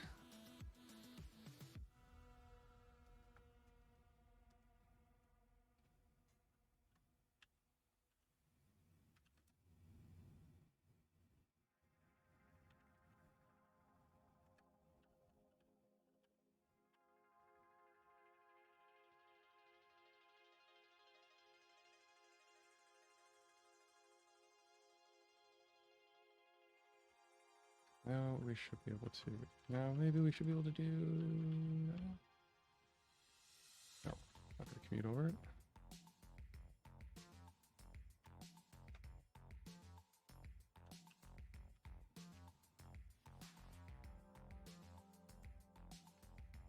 I'm getting stream brained, but yeah. So we should be able to. Not that. So that's going to be a list of functions of computation A to computation B.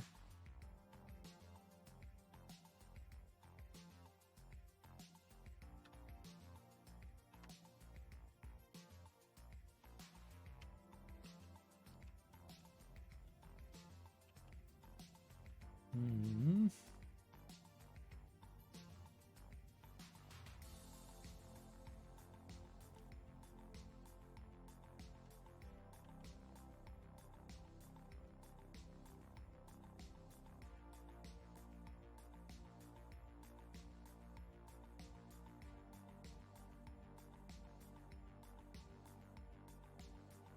Okay, well, let's just write out part of it then. If we go the empty list. All right, we try to apply F to it. We're just going to get suspension.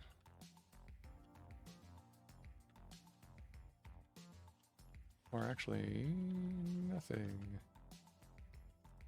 The empty list.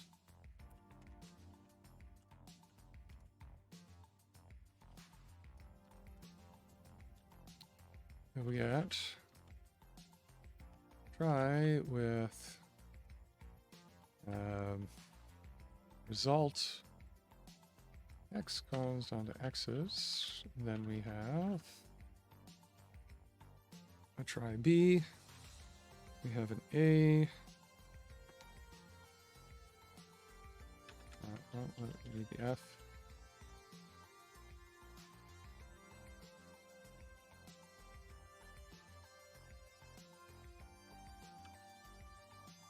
This doesn't feel right.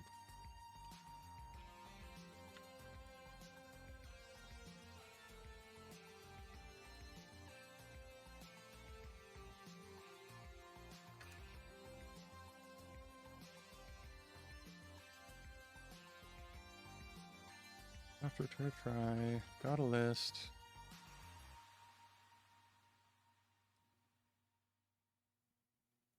Almost want to do...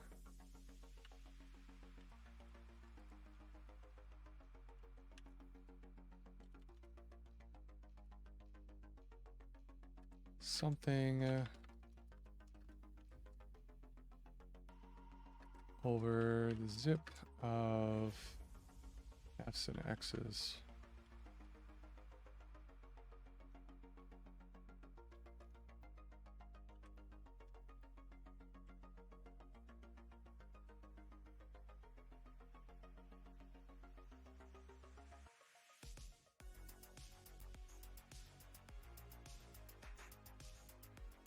Almost want that to be on curry, apply.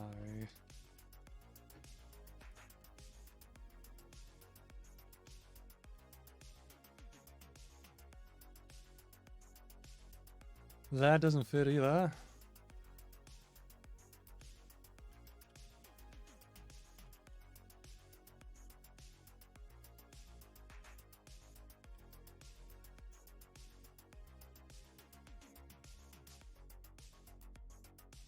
That won't work by itself.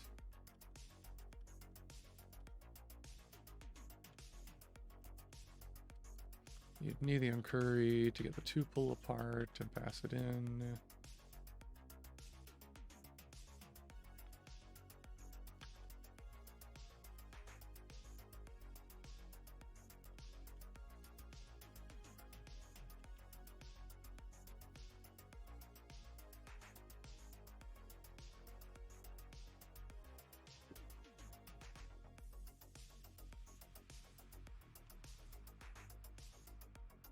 Let's put a hole there. What function would that be?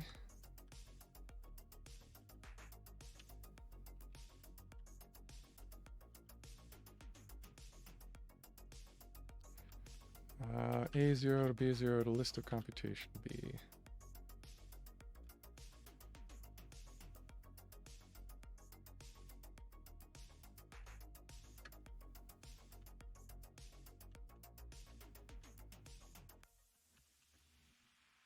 Maybe.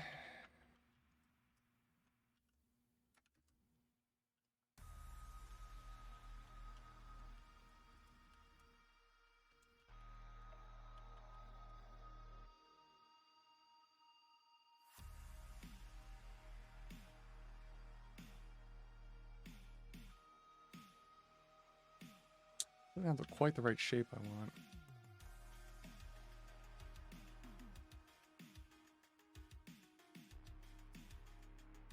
Okay.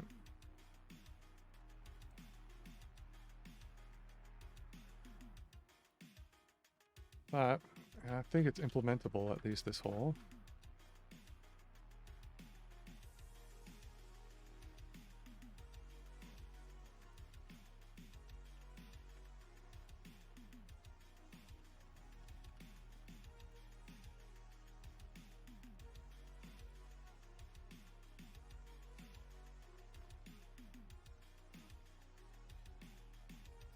Okay, so, yeah. Just got, okay, thanks, edit reduce, sure. There. Okay.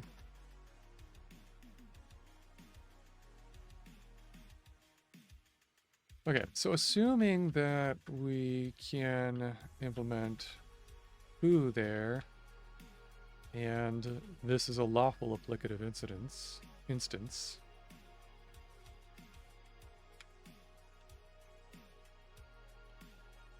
and maybe this is good.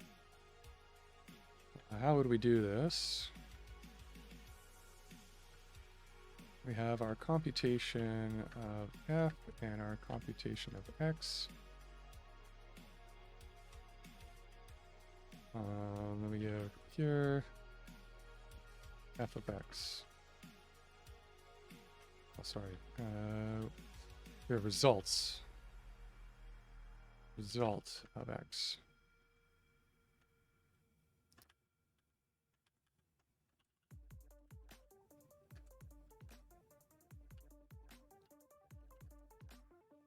Otherwise,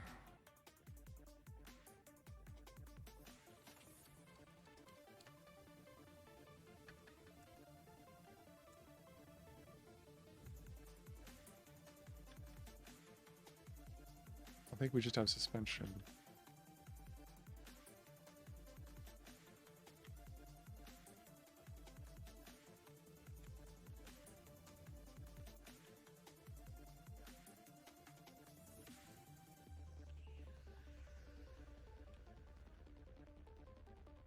All right, no. What am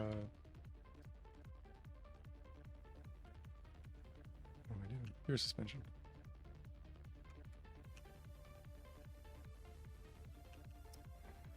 Right. So there's another thing. Is this a valid, lawful instance of applicative for this type?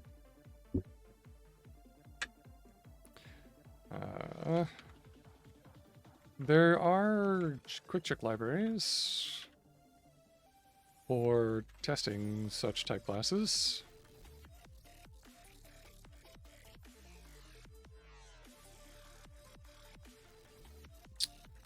Quick check classes, I believe.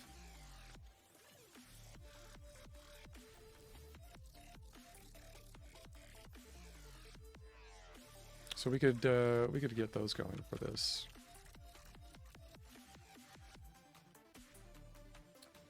Let's go to package. GAC. Test dependencies. We'll go HSpec. Quick check.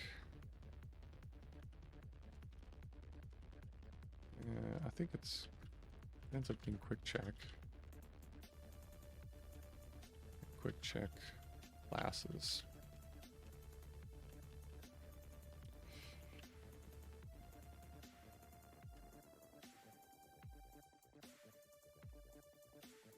So if we just start test, fast and file watch, get that building and going. Then let's go to our tests spec. Import test.hspec. Test quick check. And test.quickcheck.classes.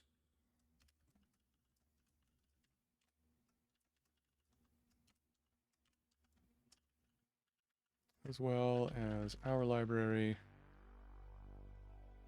For now is lib.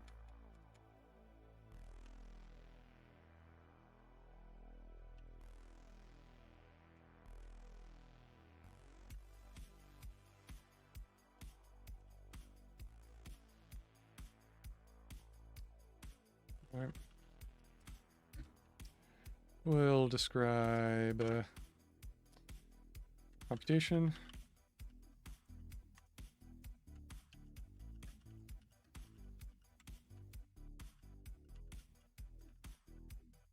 And then the way we use this class, laws check.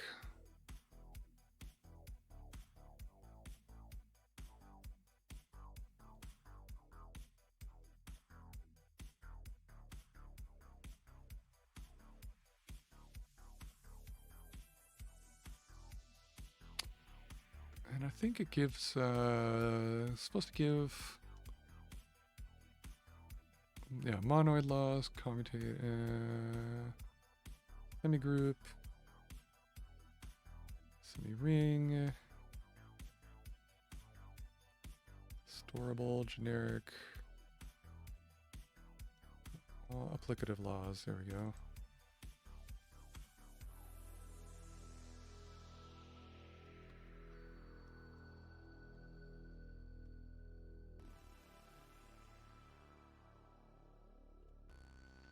So we don't have to do the functor ones because we're deriving that one, so assuming that the derived instance is correct. But we wrote our own for applicative, so we should test those.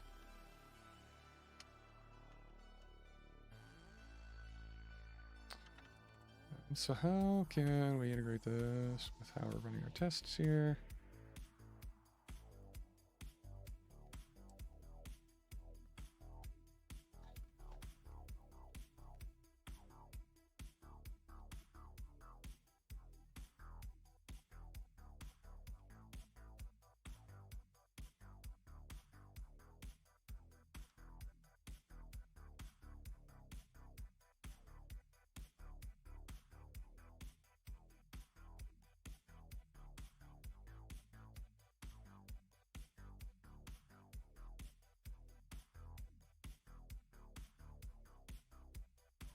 Okay, I guess since check, want to check many runs in IO. I think HPEC is a way for us to lift IO actions. So we should be able to just run it that way.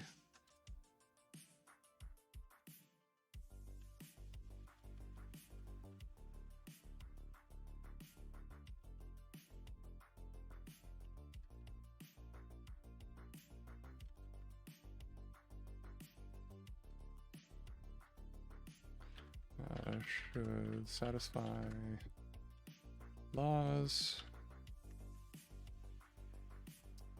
And I forget what that function's called.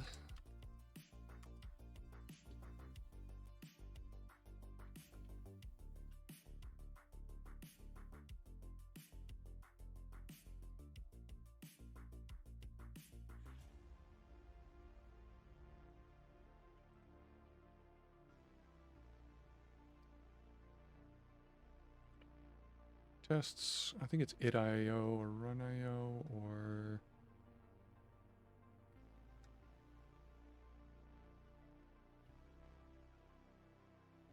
context hooks.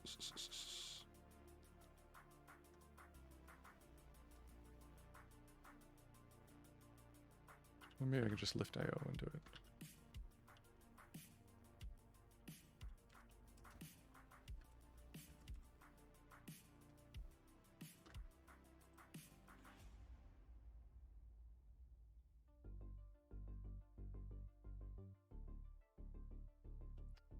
Let's do laws check. Applicative laws. Proxy. Or our computation type.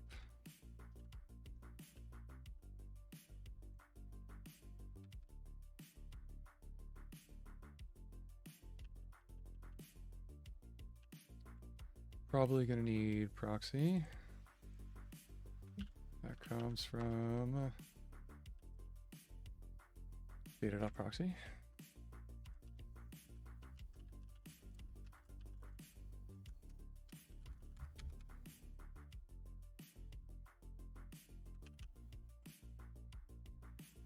Cool.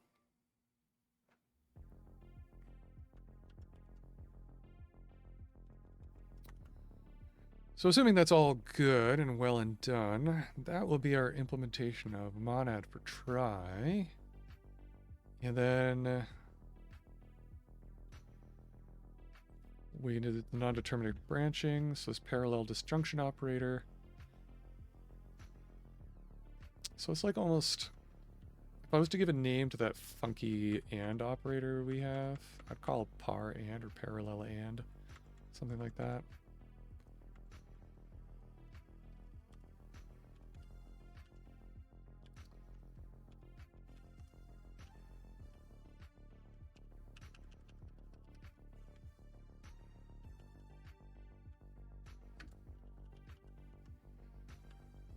Might even just rename it that.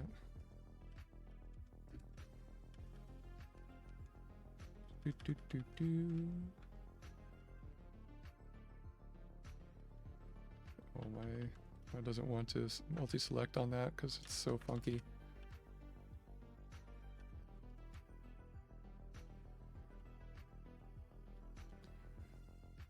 So I'm going to call this bar our and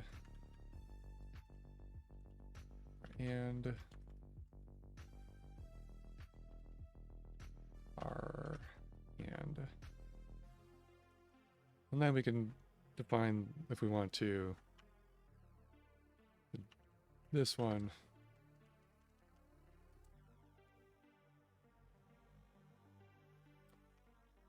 as operator.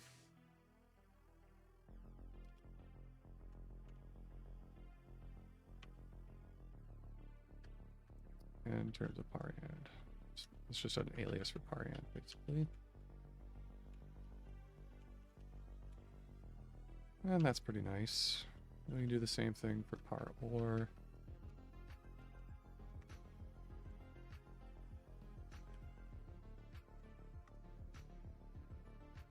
Yeah, it's very similar looking.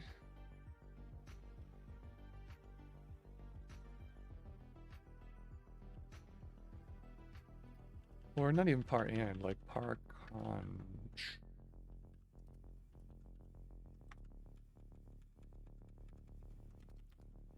Par disch. Shorthand.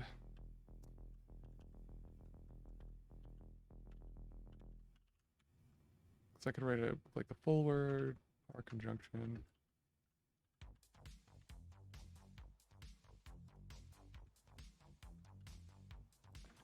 Par disjunction.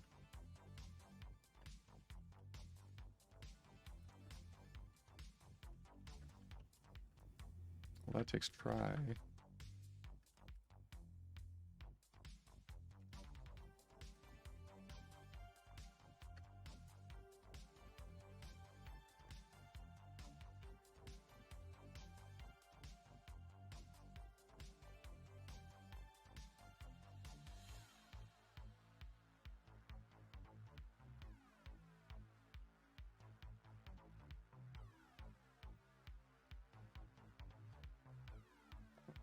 Now we do a try of wise.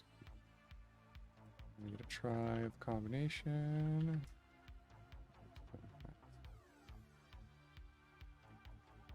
We can do this parallel disjunction operator that way as well.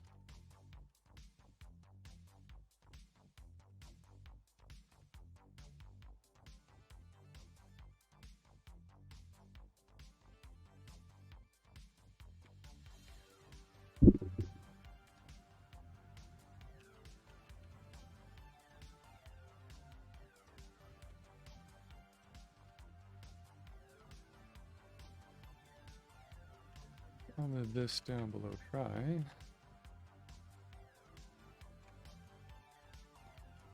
This is more related to that. And then, what do we got here? Yeah, okay, we're trying to build main as well because we have an executable, but we don't need one. Just drop that.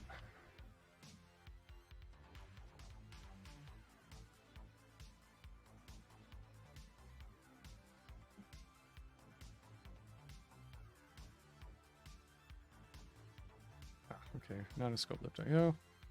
Okay, so test, spec.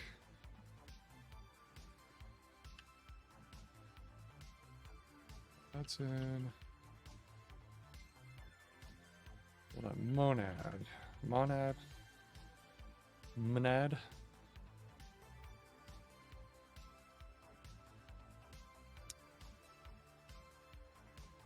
Oh. Bother, where is it?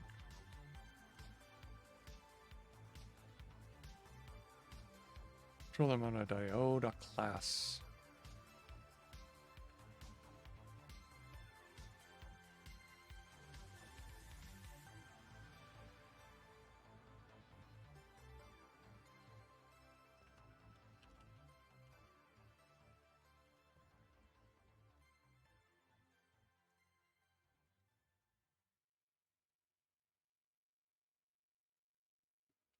Okay, there we go. Laws check. The laws apply to too few arguments.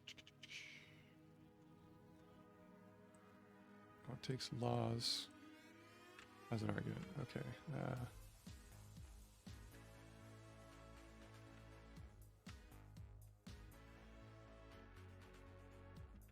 Oh, okay, I'm missing up there. Down there.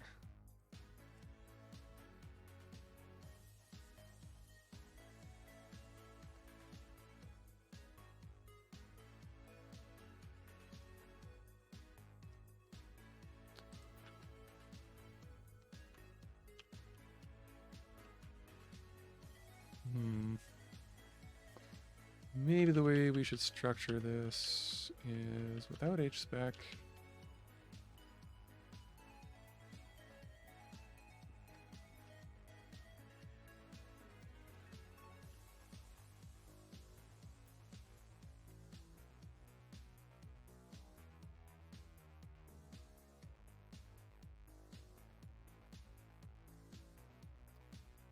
We need an instance of arbitrary for computation. A. E. Okay.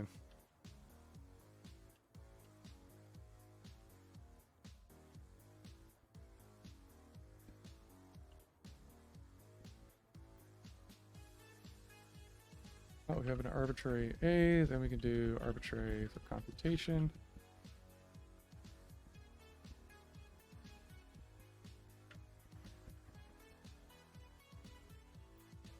Of A.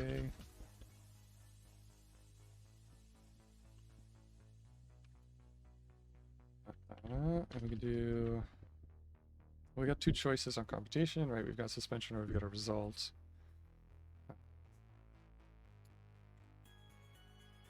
Quick check.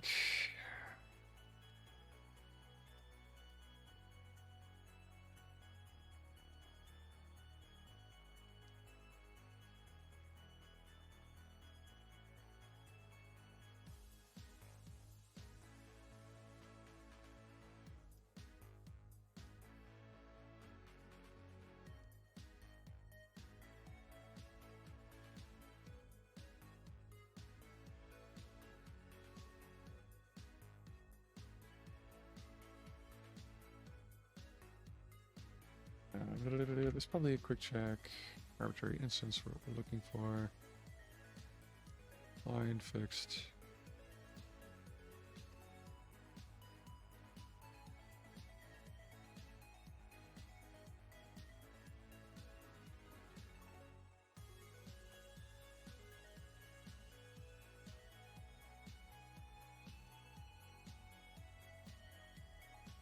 Yeah, this instance here.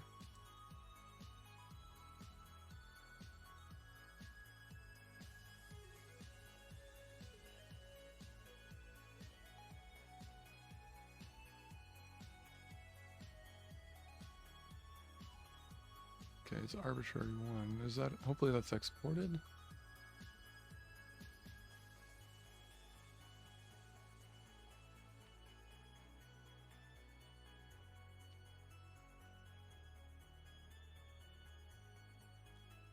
Drink one. We're gonna get orphans instances warnings, but that's okay. Test module.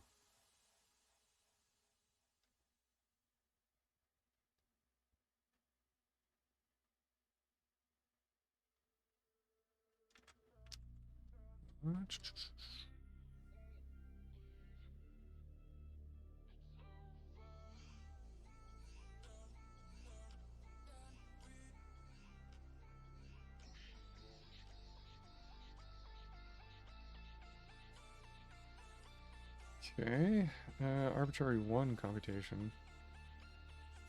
Introduce an arbitrary instance.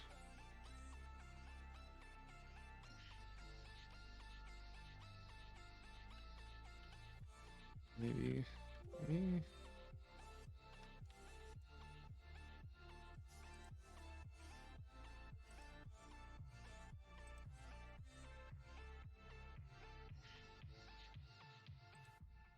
Oh, we got arbitrary and co-arbitrary, so why do we need an arbitrary one?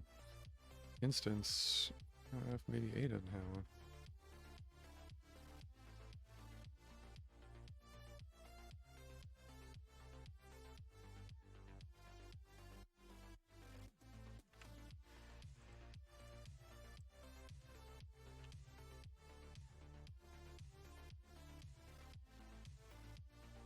Oh, there's the arbitrary one instance here, maybe.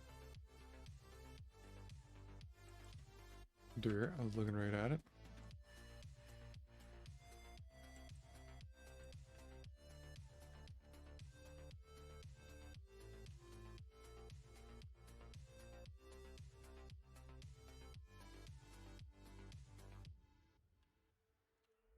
Suspension and just is result.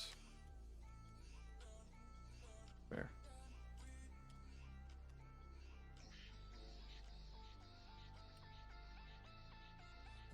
Lift M. Control.monad.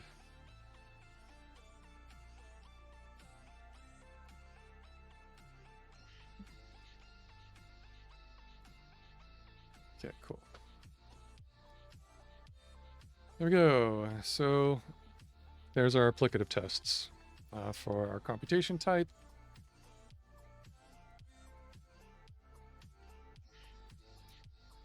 We can do the same for applicative loss, proxy for our tasks, our try. Might have to do some instances for that as well.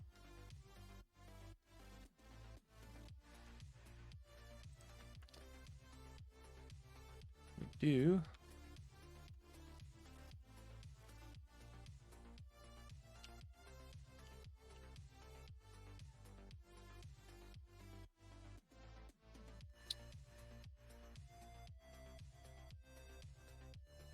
Now, I don't know if we'll be able to derive actually equality for this, so we might just have to, like, I don't know if we'll be able to,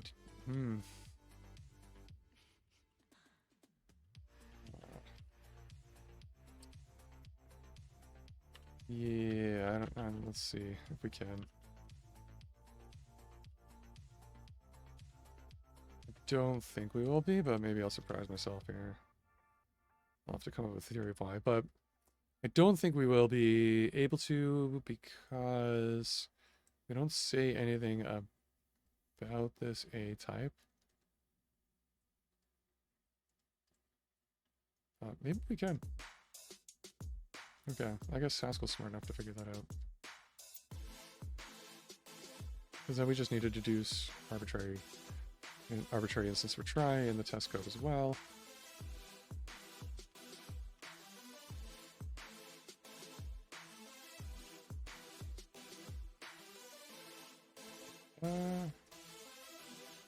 We already have arbitrary instance for computations.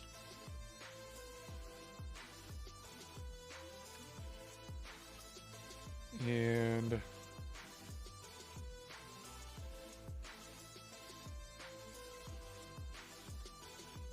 here we just need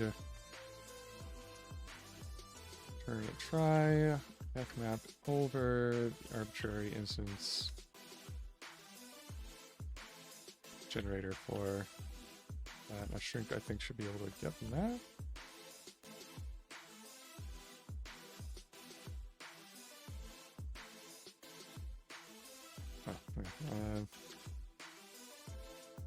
Arbitrary A.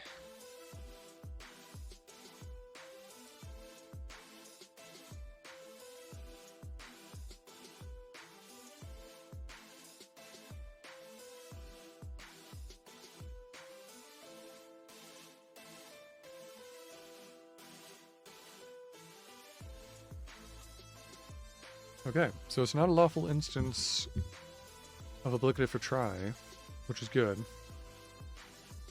Well, it's not good, but I mean, it's good that we wrote this and caught this, right?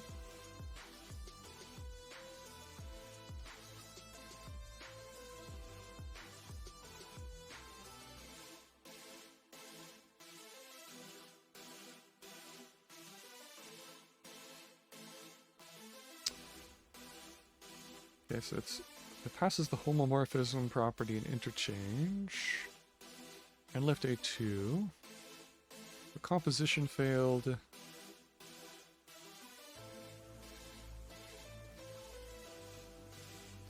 identity failed. Identity is the easier one of the two. So this is the smallest example of it failing the identity test.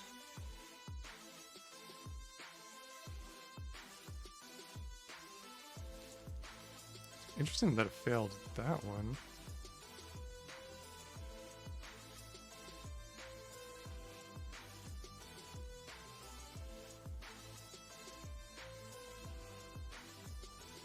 Let's check our implementation.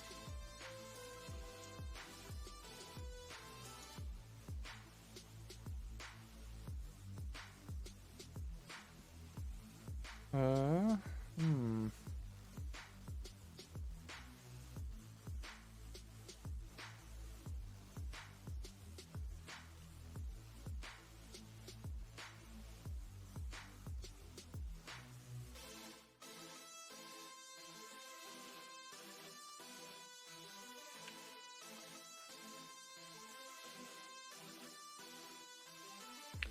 Yeah, I don't think foo is right.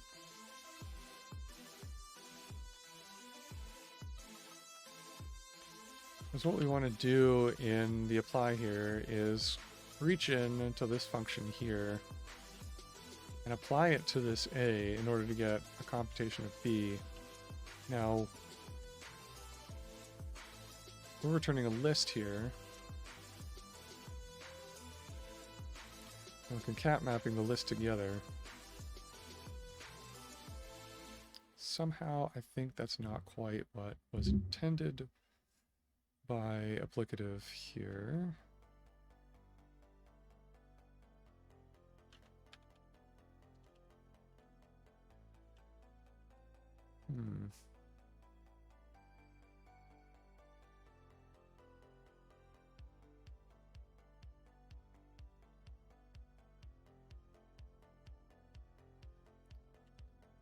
What's the... Okay, so... Let's get rid of foo.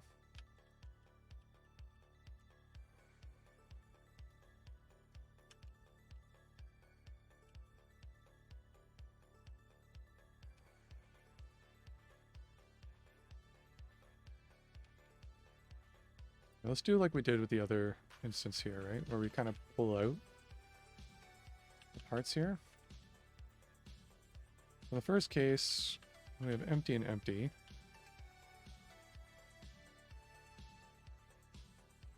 That should be empty. Then we have the non-empty case. We have F and F's. Let's do it F's and F's. And try X and X's.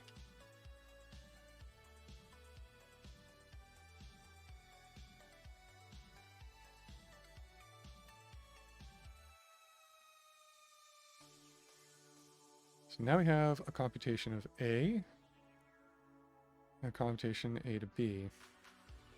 So what we really want to do is pull that part out. A result of F and a result of X.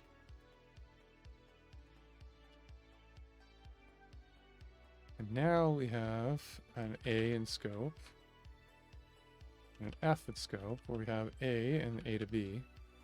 So X is A and F is A to B. So now we can know we can get, at least in this branch, a try with result of F to X bounced onto something, the rest of F's and X's.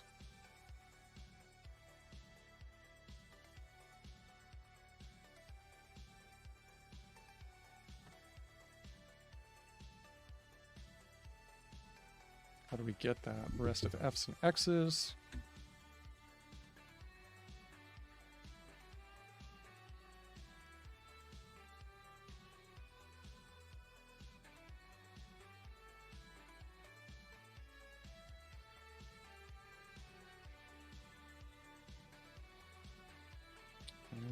see.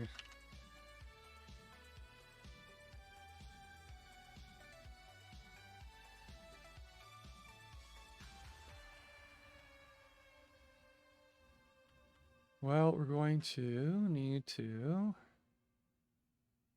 take a break because I'm out of time on the stream.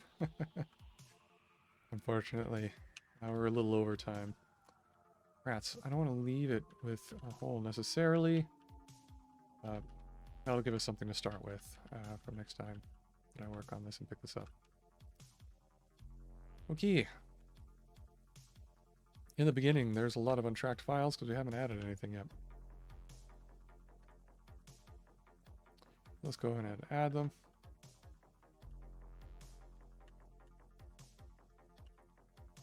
We'll go with the classic name initial commit.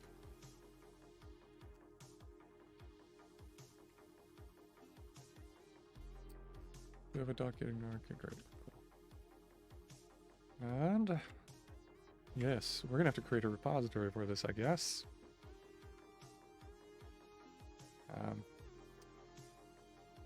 Which I'll do later, and I'll push up and I'll announce it on my socials. So, thanks for tuning in, thanks for watching and hanging out with me, and working on some fun Haskell code.